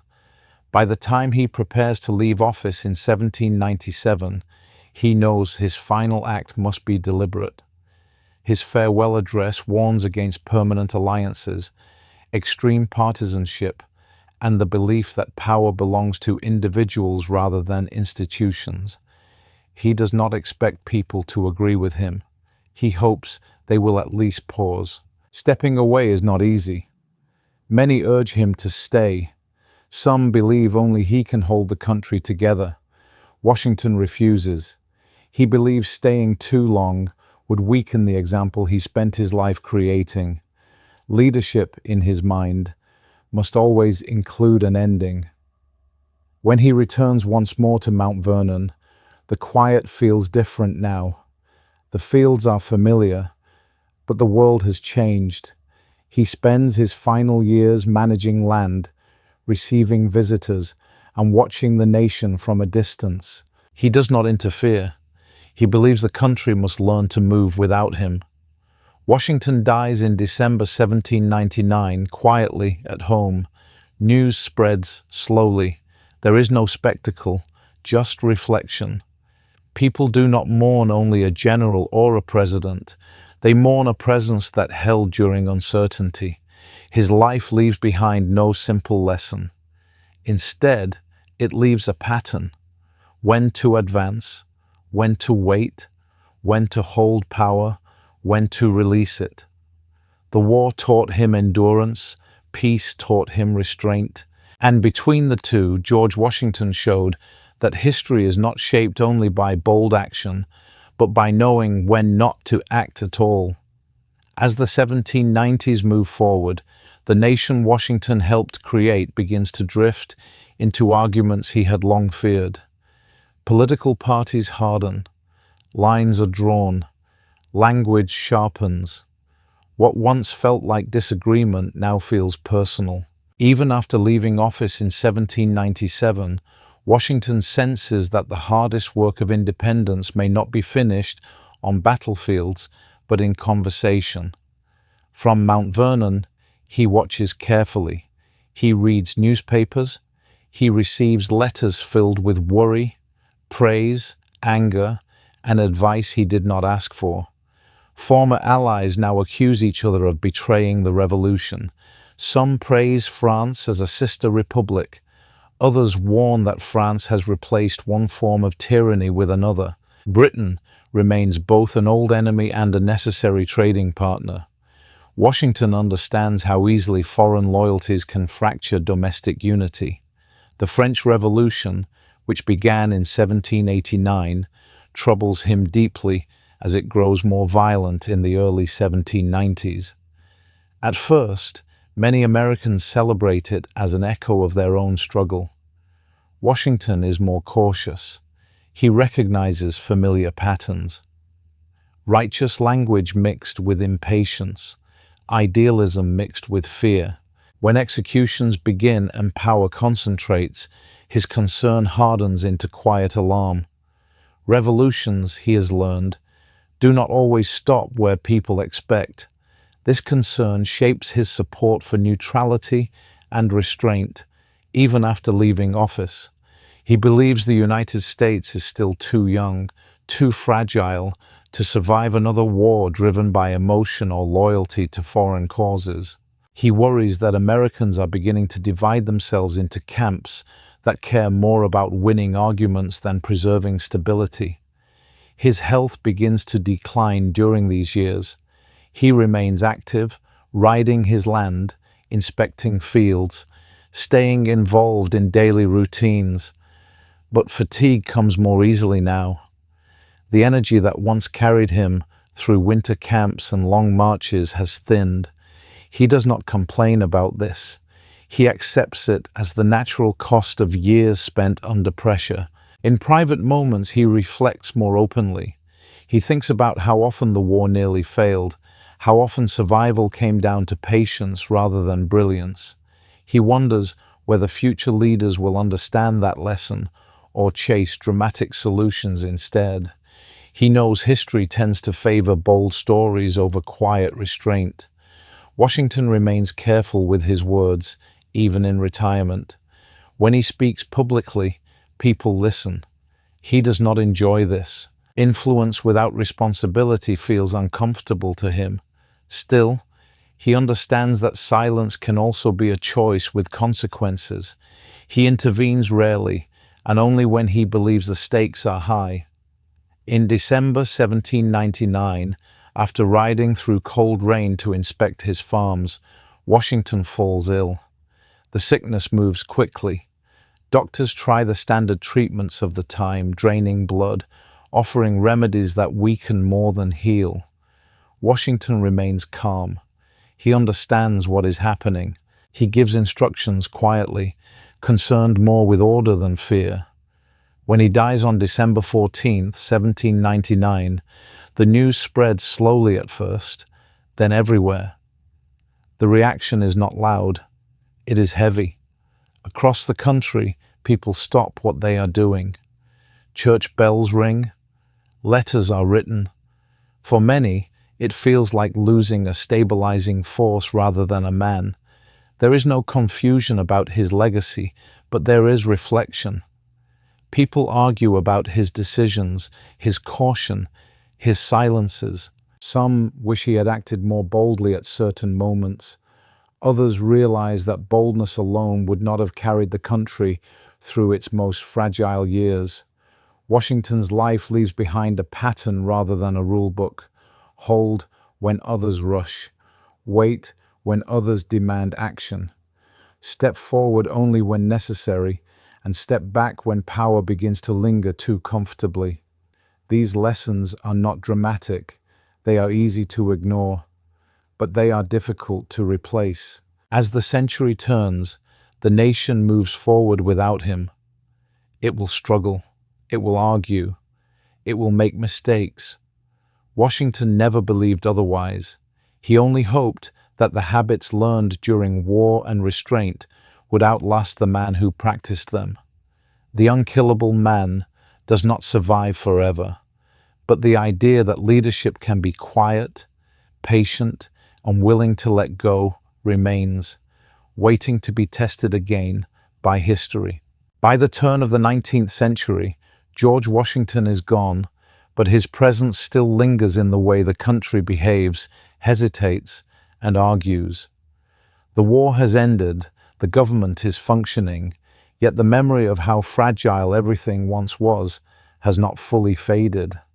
People still talk about the early years in quiet tones, as if saying too much might disturb something that has not completely settled. Those who fought under Washington remember him less as a speaker and more as a figure who stayed. He stayed when pay stopped. He stayed when retreat followed retreat. He stayed when criticism grew loud and confidence thinned. This memory shapes how later generations understand leadership, even when they do not name him directly. In the years immediately after his death in 1799, the nation moves forward unevenly. Power changes hands peacefully. For the first time, when John Adams leaves office in 1801 and Thomas Jefferson becomes president. This transition matters deeply. There is no violence. No army intervenes. The system holds.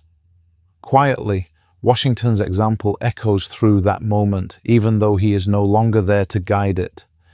The army he once commanded shrinks into the background. Civilian control becomes normal rather than exceptional. This is not dramatic. It does not feel heroic, but it is rare in history. Many revolutions replace one ruling force with another. The American one, at least for now, resists that pull. People begin to tell stories about Washington. Some are careful, some grow exaggerated. The image of the flawless hero slowly replaces the cautious, uncertain man who doubted himself often. This myth makes him easier to admire, but harder to truly understand. The real Washington lived with uncertainty. He made decisions knowing they might fail. He accepted blame without knowing whether history would forgive him. It's hard to imagine how different things might have been if he had chosen differently at key moments, if he had fought recklessly in New York in 1776, if he had seized power after Yorktown in 1781, if he had remained president beyond 1797. Each choice he did not make matters as much as the ones he did.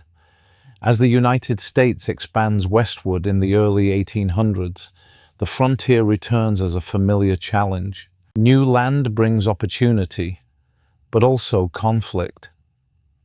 Washington once understood this space deeply. He knew its promise and its danger. The nation now faces those realities without him, often repeating mistakes he had already learned to fear. The Revolutionary War itself begins to feel distant to younger generations. Dates replace memories. Names replace faces. Yet the structure created during those uncertain years continues to shape daily life. Courts function. Elections happen. Arguments remain verbal rather than violent. These are not small achievements. They are the quiet rewards of restraint. Washington never believed the country would remain unified forever. He warned against it gently in his farewell address. He understood that disagreement was natural. What worried him was division without patience, ambition without limits, power without the willingness to release it. That concern does not disappear with his death. It becomes a recurring question. asked again and again as the nation grows. How much force is too much? How long should power be held? When does leadership become control? These questions do not have final answers. They only have moments of choice.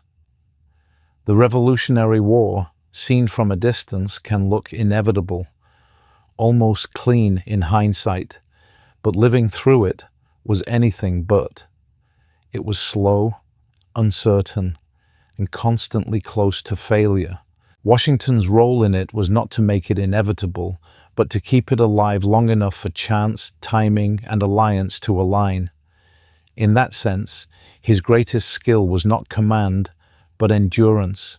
He absorbed pressure without passing it downward. He allowed doubt without letting it freeze him. He waited when others demanded action, and acted when waiting became more dangerous than risk. The nation continues without him, shaped by habits learned during those years. Some are followed, some are forgotten, some are rediscovered only after being lost. The unkillable man fades into history, but the war he helped survive leaves behind a quieter legacy. Not certainty, not perfection, just the knowledge that restraint can sometimes hold a fragile thing together long enough for it to grow. As the early 1800s unfold, the American Revolution begins to harden into memory rather than experience. Veterans age, graves multiply quietly, new citizens grow up without hearing cannon fire in the distance. The country expands west, argues about banks and borders, and slowly forgets how close everything once came to collapse. Yet beneath these changes, the habits formed during the war remain, guiding behavior even when people no longer trace them back to George Washington. The military settles into the background of public life. This is not accidental. It reflects a choice made again and again after 1783 to keep soldiers under civilian authority. Budgets are debated, armies are kept small. The fear of standing forces never fully disappears. Washington's resignation in 1783 becomes a reference point, cited whenever power threatens to linger too long in uniform. Public memory simplifies him, stories sharpen into symbols, paintings show him calm and towering, untouched by doubt. Schoolbooks focus on decisive moments. Trenton in December 1776, Yorktown in October 1781, and skip the long stretches of waiting that actually defined the war. This makes the past easier to tell, but less honest. The real Washington lived inside uncertainty for years at a time, making decisions that felt incomplete even to him. That tension between myth and reality grows as the nation changes. By 1812, the United States finds itself at war with Britain again. The conflict is smaller, messier, and far less unified than the Revolution. Leaders argue, armies struggle. The capital is even burned in 1814. In the background of that war, Washington's earlier restraint becomes more noticeable. By contrast, people begin to understand again how rare it was to hold together a divided country under pressure. The country continues to argue about power, how much the federal government should hold, how much should remain with states, how far authority should reach into daily life. These debates echo the same concerns Washington wrestled with during the 1790s. He never expected agreement. He hoped for patience. That hope is tested repeatedly. As decades pass, Washington's name is invoked during moments of stress. Leaders quote him when calling for unity. Critics quote him when warning against overreach. Both sides claim his approval. This would likely have made him uncomfortable. He avoided being used as a weapon in argument. He preferred being a reminder of limits. What often gets lost is how tired he was by the end. By 1797, when he left office, exhaustion shaped his choices as much as principle. He understood that staying too long would turn necessity into habit, habit into expectation, expectation into entitlement. That progression worried him more than opposition ever did. The revolution itself leaves behind unresolved questions. Freedom expands for some and remains distant for others. Slavery continues, untouched by independence, even as its contradiction becomes harder to ignore. Washington himself struggled with this, privately uneasy, publicly cautious. He does not resolve it. History rarely gives one person that much closure, yet restraint still matters here. Change that survives tends to move slower than passion wants it to. The country's future debates about rights, expansion, identity will test that patience again and again. Sometimes it holds, sometimes it fails. Looking back, Washington's role appears less like a single arc and more like a long series of holds, holding an army together in 1776 when defeat seemed certain, holding authority lightly after 1781 when power was within reach, holding silence when anger might have felt justified, holding distance when loyalty tried to pull him back into control. These choices did not make him perfect, they made him durable.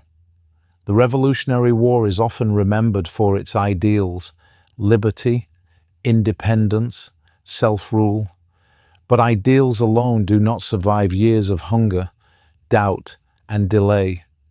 They need caretakers who know when not to press them too hard. Washington became that caretaker, sometimes reluctantly, sometimes imperfectly, but consistently. As time carries the nation further from its origin, the lessons soften. They blur. They are rediscovered only when pressure returns. That is how history tends to work. It forgets slowly and remembers suddenly. And somewhere in that rhythm, between forgetting and remembering, the quiet shape of Washington's leadership remains, less visible than monuments, but harder to erase than slogans. By the 1820s and 1830s, the American Revolution has settled into memory rather than lived experience. Most of the people who fought in it are old now, their stories told slowly, sometimes imperfectly, often shaped by time. What once felt uncertain and dangerous is now spoken about with confidence. The war begins to sound inevitable, even neat, but the country itself still carries habits formed during those years, especially a deep unease with concentrated power, a habit that quietly traces back to George Washington. Political life grows louder as the nation grows larger. Elections become sharper contests. Newspapers attack openly. Accusations replace restraint. Leaders rise who are more comfortable with urgency than patience. Washington's example does not vanish, but it no longer stands alone. It competes with ambition and with the belief that the system is now strong enough to survive any strain. That belief brings confidence, but it also brings risk. As the country expands westward, the frontier returns, not as a distant edge, but as a defining force. Land promises opportunity, but it also brings conflict, displacement, and violence. Washington understood this world well. He had seen how quickly ambition could outrun understanding, how easily decisions made far away could create lasting damage on the ground.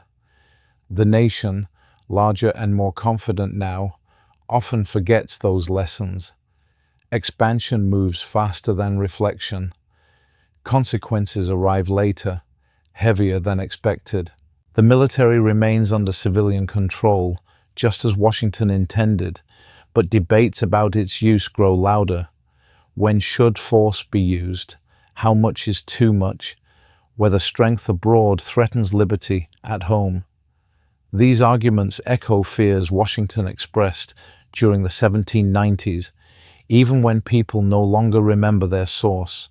He warned that power grows comfortable when it is not reminded of limits.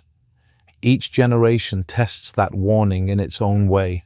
The revolution also leaves behind questions that patience alone cannot answer. Slavery continues, expanding alongside freedom, its contradiction harder to ignore with each passing decade. Washington himself lived inside this tension. He understood it, struggled with it privately, but did not resolve it publicly during his lifetime. After his death, the country carries the problem forward, delaying decisions that will eventually demand resolution.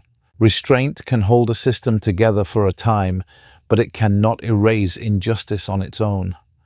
As the years pass, Washington becomes more symbol than man. His image appears on currency and monuments. His name is used to settle arguments or to win them. This would likely have made him uncomfortable. He avoided being turned into a symbol when he could. He trusted systems more than personalities. He believed that no individual should become larger than the structure meant to contain them. What often disappears in these retellings is how uncertain everything felt while it was happening. In 1776, independence looked reckless. In 1777, survival looked doubtful. In 1783, peace looked dangerous. In 1789, leadership looked unfinished. Washington lived inside each of these moments without knowing how they would end. That uncertainty shaped his caution more than ideology ever did. History tends to reward confidence after the fact. It praises bold action once risk has passed. Washington's strength was quieter. He absorbed doubt without collapsing under it. He accepted incomplete victories. He allowed time to do work that force could not. These choices rarely look dramatic in hindsight, but they mattered deeply in the moment. As the nation moves closer to the middle of the 19th century, tensions rise again, this time over unity itself. Compromise becomes harder. Language sharpens. The limits Washington respected are tested by leaders who believe strength lies in action rather than patience. The consequences of those choices are still ahead, not yet fully visible. From this distance, Washington's role in the American Revolution feels less like the creation of something new and more like the protection of something fragile. He did not invent liberty. He guarded the space where it might survive long enough to take root. That space was never secure. It had to be held again and again, often quietly, often without recognition. The war taught him how easily things fall apart. Peace taught him how slowly they come back together. Both lessons stayed with him until the end, and both remain relevant long after his time. The unkillable man did not defeat history. He slowed it, just enough to give a new nation time to breathe. As the United States moves deeper into the mid-1800s, the world George Washington helped hold together feels distant, but not finished. The revolution is now taught as history. Children learn the dates. Speeches repeat the victories. Monuments freeze moments in stone. Yet the harder part of what Washington left behind is not as easy to explain. It lives in habits, expectations, and limits that are slowly being tested. Washington never believed unity would last on its own. He believed it had to be protected again and again by people willing to slow down when emotions ran hot. Now the country is larger, louder, and far more confident than it was in his time. Confidence brings energy, but it also brings impatience. People begin to believe that force can solve problems faster than restraint ever could. Arguments grow sharper. States argue with the federal government. Regions argue with one another. Expansion west brings land, opportunity, and conflict all at once. Slavery spreads, even as the language of freedom grows louder. Many Americans believe the system is strong enough to survive anything. Washington would have recognized that feeling. He knew that this is often the moment when systems are pushed too far. The military remains under civilian control, just as he intended, but the use of force becomes more common. Wars are fought beyond the country's original borders. Power begins to stretch outward. Each conflict raises old questions in new ways. When does protection turn into ambition? When does strength become habit? Washington never gave simple answers to these questions. He believed that asking them constantly mattered more than answering them once. What made Washington different was not that he avoided conflict. He lived through war, pressure, and constant disagreement. What made him rare was that he believed power should always have an ending. He believed authority was something borrowed, not owned. That belief shaped how he acted during the Revolution, how he resigned in 1783, and how he stepped away from the presidency in 1797. As the decades pass, his absence becomes clearer, not because he could have prevented every future conflict, but because his instinct was always to slow moments that were moving too fast. He understood that speed feels decisive, but it often leaves damage behind. The country, now moving faster than ever, struggles to pause. When the Civil War finally breaks out in 1861, it does not erase Washington's influence, but it does test it harshly. The unity he protected fractures. The restraint he practiced gives way to necessity. Violence replaces patience. Yet even here, his example still matters. Civilian authority remains in place. Power, once expanded for survival, is still expected to return to normal limits afterward. These expectations do not come only from laws. They come from habits Washington helped establish. Looking back, Washington's role begins to look less like a solution and more like a standard. He showed what it meant to hold power temporarily, to accept uncertainty without forcing quick answers, to leave before being pushed out. The nation does not always live up to that standard, but it continues to measure itself against it. Over time, Washington becomes less a man and more a structure.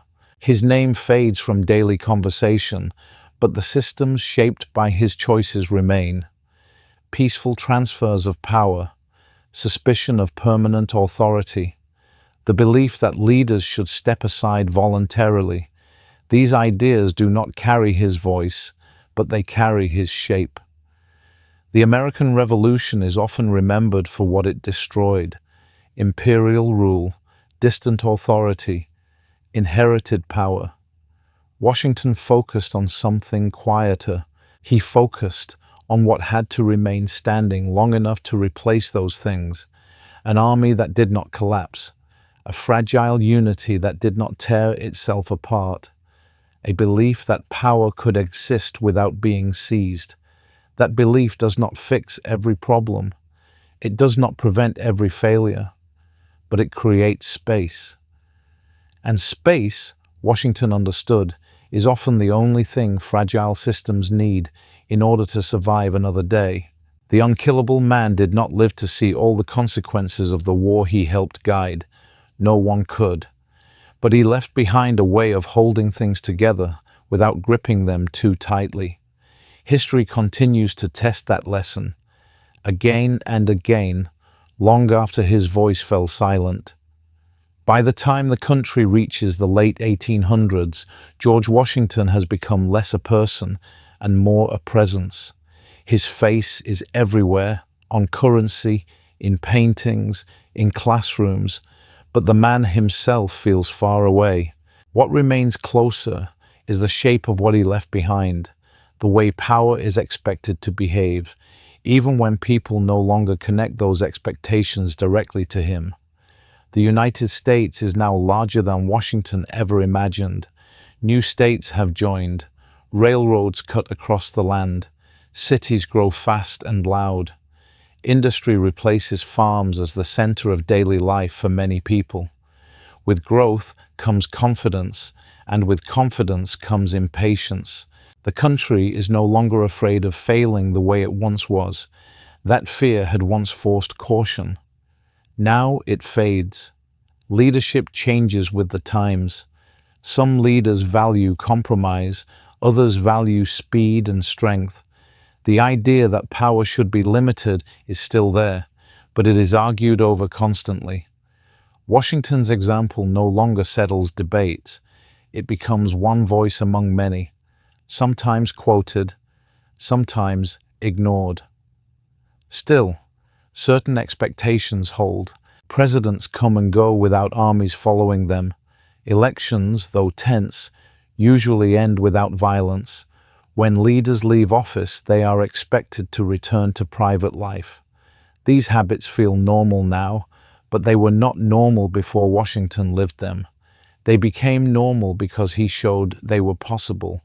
The military grows stronger as the country grows, but it remains under civilian control.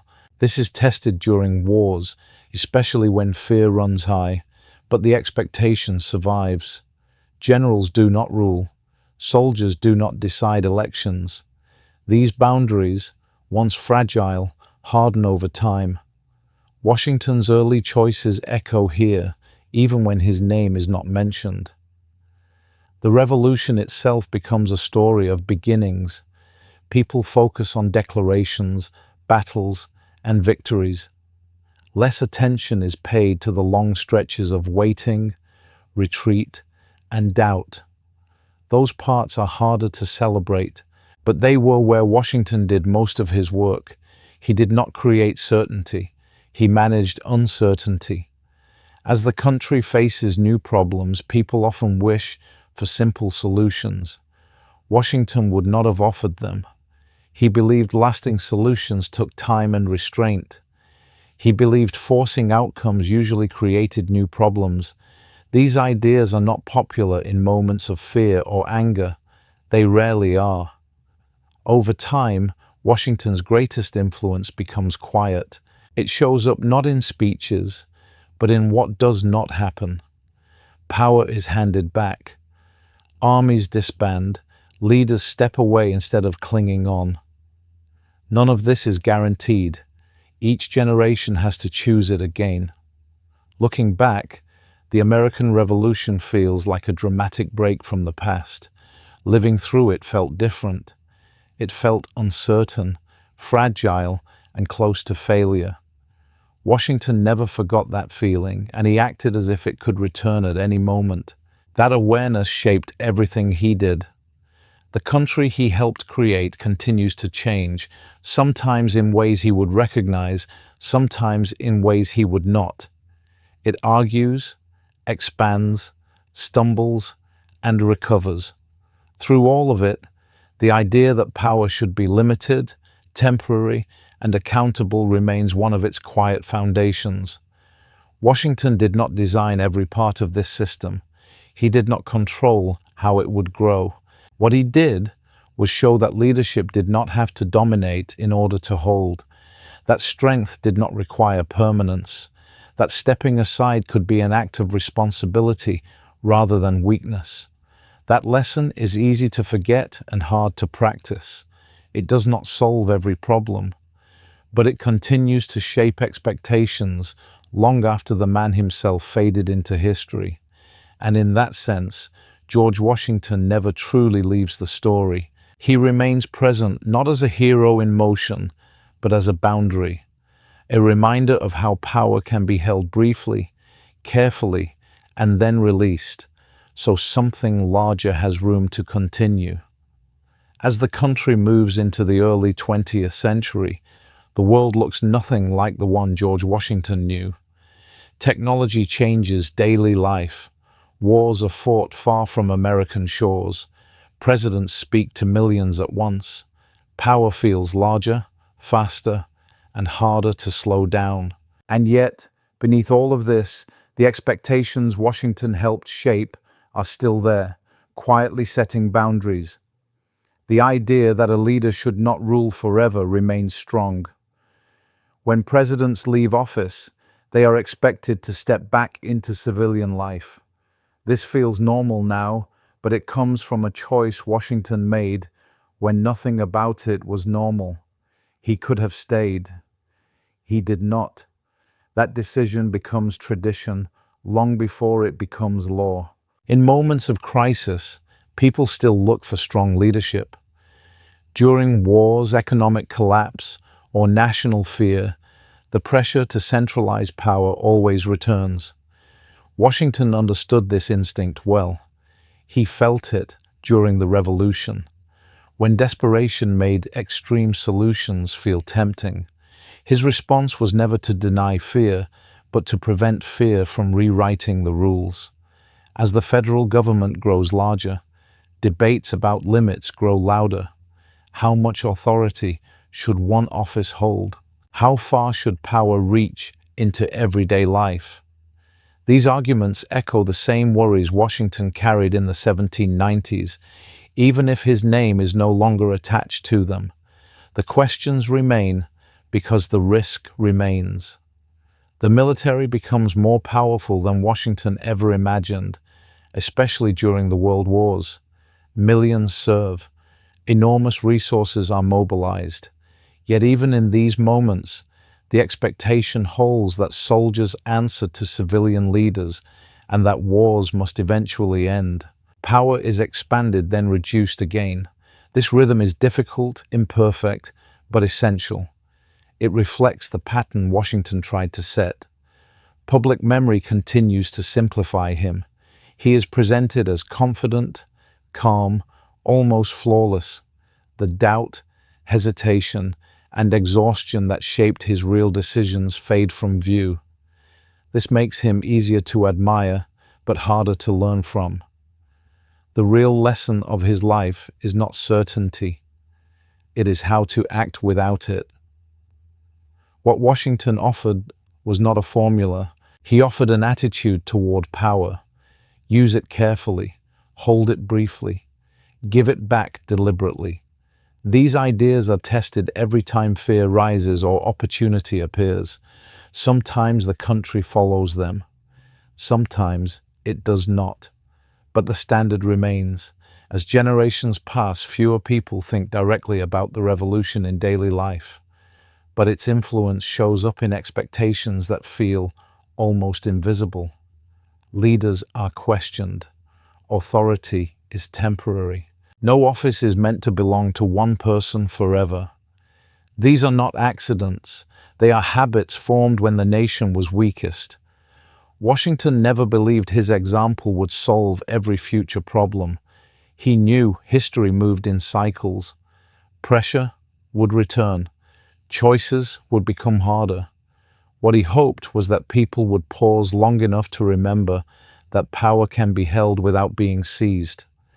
In that sense, his legacy is not a set of answers, but a reminder. When things feel urgent, slow down. When control feels tempting, step back. When authority feels permanent, remember that it was meant to pass on. The unkillable man is now far behind in time, but the space he protected between chaos and control still exists. It is fragile. It always has been. And it depends, just as it did in his lifetime, on people choosing restraint when no one is forcing them to do so. As the mid-20th century arrives, the United States carries power on a scale George Washington could never have imagined. 2 world wars pull the nation into global leadership. Presidents command vast armies, direct economies, and speak with authority that reaches far beyond America's borders. Power now moves fast, backed by machines, technology, and fear that spreads quicker than armies ever did. And yet, even here, Washington's shadow remains, not as a rule, but as a quiet expectation about limits. During moments of national emergency, authority expands. It always does. Wars require speed. Crises demand decisions before debate feels finished. Washington understood this instinct deeply. He lived inside it during the Revolution, when delay felt dangerous and control felt necessary. What set him apart was not that he denied this impulse, but that he always asked what would happen after the emergency passed. That question still matters. After each major war, Americans expect power to shrink again. Soldiers return home. Civilian life resumes. Presidents step back from wartime authority. This does not happen automatically. It happens because people expect it to happen. That expectation traces back to the pattern Washington set when he gave up command in 1783 and later walked away from the presidency in 1797. He taught the country that emergency power must have an ending. There are moments when this expectation is tested. Fear makes people willing to trade limits for safety. During economic collapse, during foreign threats, during internal unrest, voices rise calling for stronger control. Washington would have recognized these moments immediately. He lived through them in quieter forms. His response was never denial. It was balance. He believed fear should inform decisions, not dominate them. As decades pass, leadership becomes more public, more visible, more personal. Presidents are judged not only on decisions, but on tone, confidence, and image. Washington avoided this when he could. He believed leadership worked best when it drew less attention to itself. That belief grows harder to maintain in an age of constant visibility, but it does not disappear. Even as institutions grow stronger, the fear of permanent authority remains. Term limits become law. Courts limit executive power. Congress pushes back when authority stretches too far. These checks are imperfect. They fail at times. But the idea behind them, that power must be contained, comes from the same place Washington stood centuries earlier. The country continues to argue about how much restraint is enough. Some believe strength requires bold, permanent control. Others believe survival depends on limits. Washington would not have fully agreed with either side. He believed strength and restraint were not opposites. He believed restraint made strength legitimate. What is often forgotten is how unsure he was while making his choices. He did not know whether resigning would stabilize the nation or weaken it. He did not know whether stepping away from the presidency would invite chaos. He acted without guarantees. That uncertainty is the most honest part of his legacy. By the time the century moves on, Washington's name is spoken less often in debates about policy, but his influence remains in what people expect leaders to do when moments pass: to step down, to return power, to accept limits without being forced. These expectations are not fixed. They must be chosen again and again. Each generation decides whether it values control or balance more. History shows that this choice is never permanent. The Revolutionary War taught Washington that victory without restraint becomes another form of loss. Peace taught him that stability depends on habits built during fear. He carried those lessons into every role he held, then left behind space for others to decide whether to keep them. That space still exists. It is not protected by monuments or words. It is protected by behavior, by endings, by the willingness to say, "This is enough." Washington did not design the modern world. He did not predict its speed or scale, but he understood something timeless. Power grows easily. Letting go does not. The future would test that truth far more harshly than his own lifetime ever could. And still, when leaders step aside, when authority returns to normal, when control loosens instead of tightening, Washington's influence is present, quiet and unannounced, holding the line between leadership and domination, just as he once did when everything felt uncertain and nothing was guaranteed. As the late 20th century turns into the early 21st, the world feels faster than ever. Information moves instantly. Crises unfold on screens in real time. Leaders are expected to respond immediately, speak constantly, and appear decisive at every moment. In this environment, George Washington's way of leading feels almost unnatural, even outdated, and yet, this is exactly when his example matters most.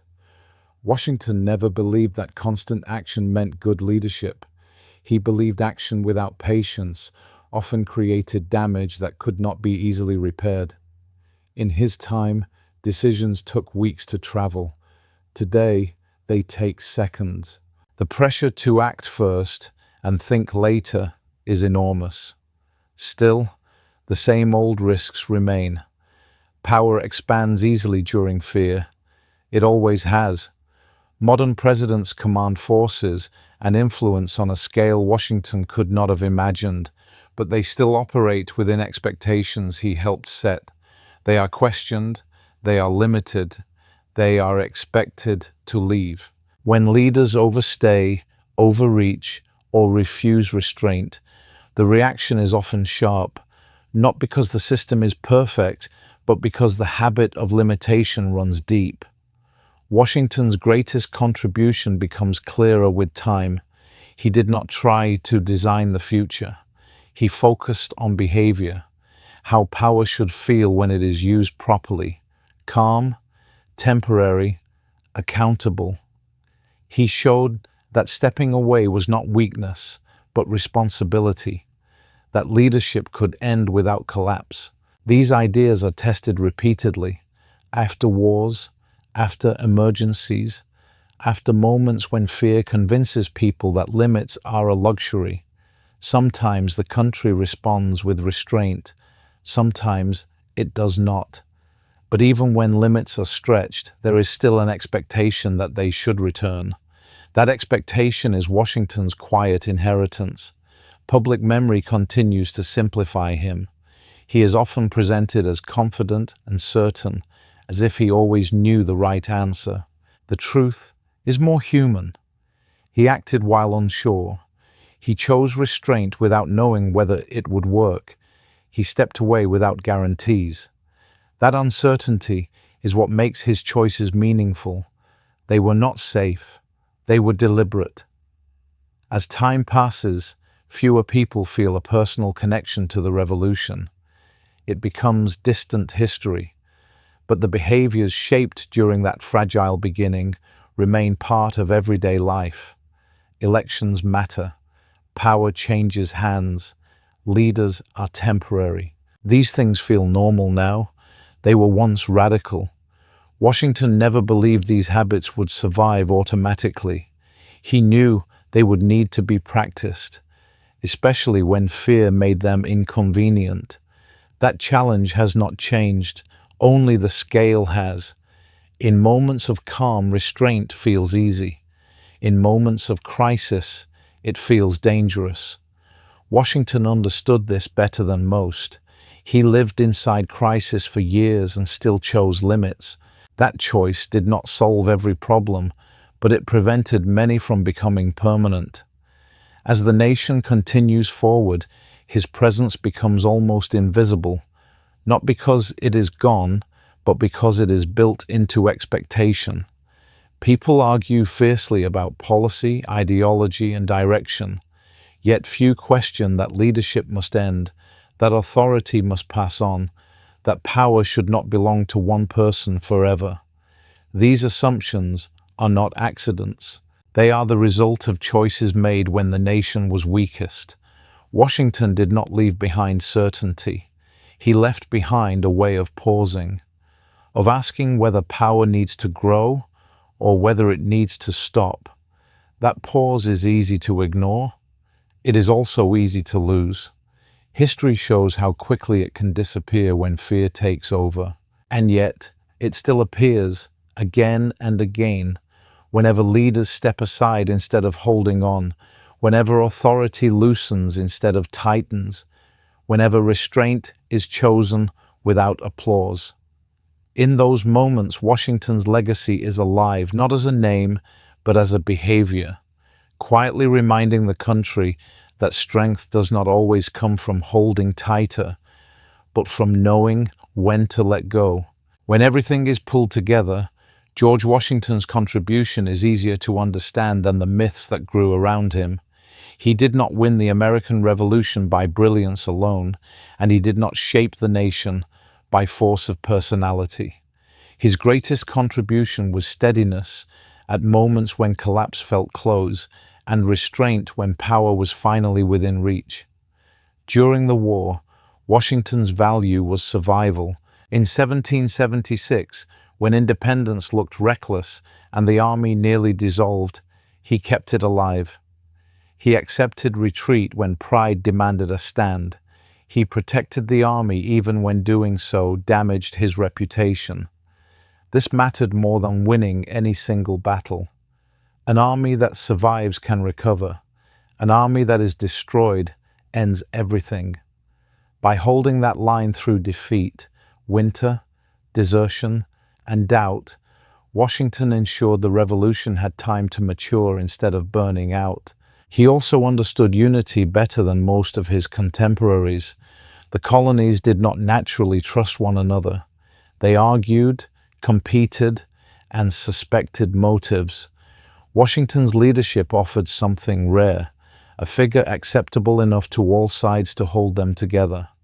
His restraint, his refusal to act as a partisan leader during the war, allowed New Englanders, Virginians, farmers, merchants, and soldiers with different goals to remain under one command long enough to succeed.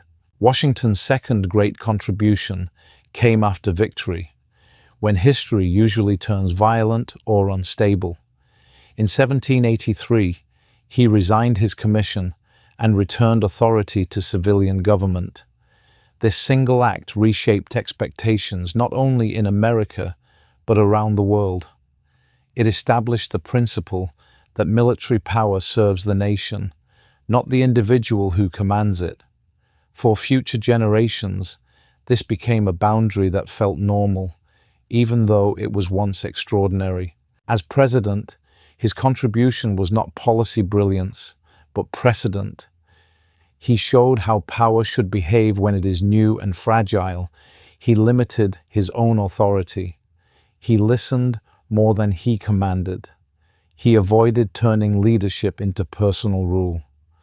By stepping away after 2 terms in 1797, he proved that the nation could survive leadership change without fear or force. This created a habit that lasted long after his lifetime.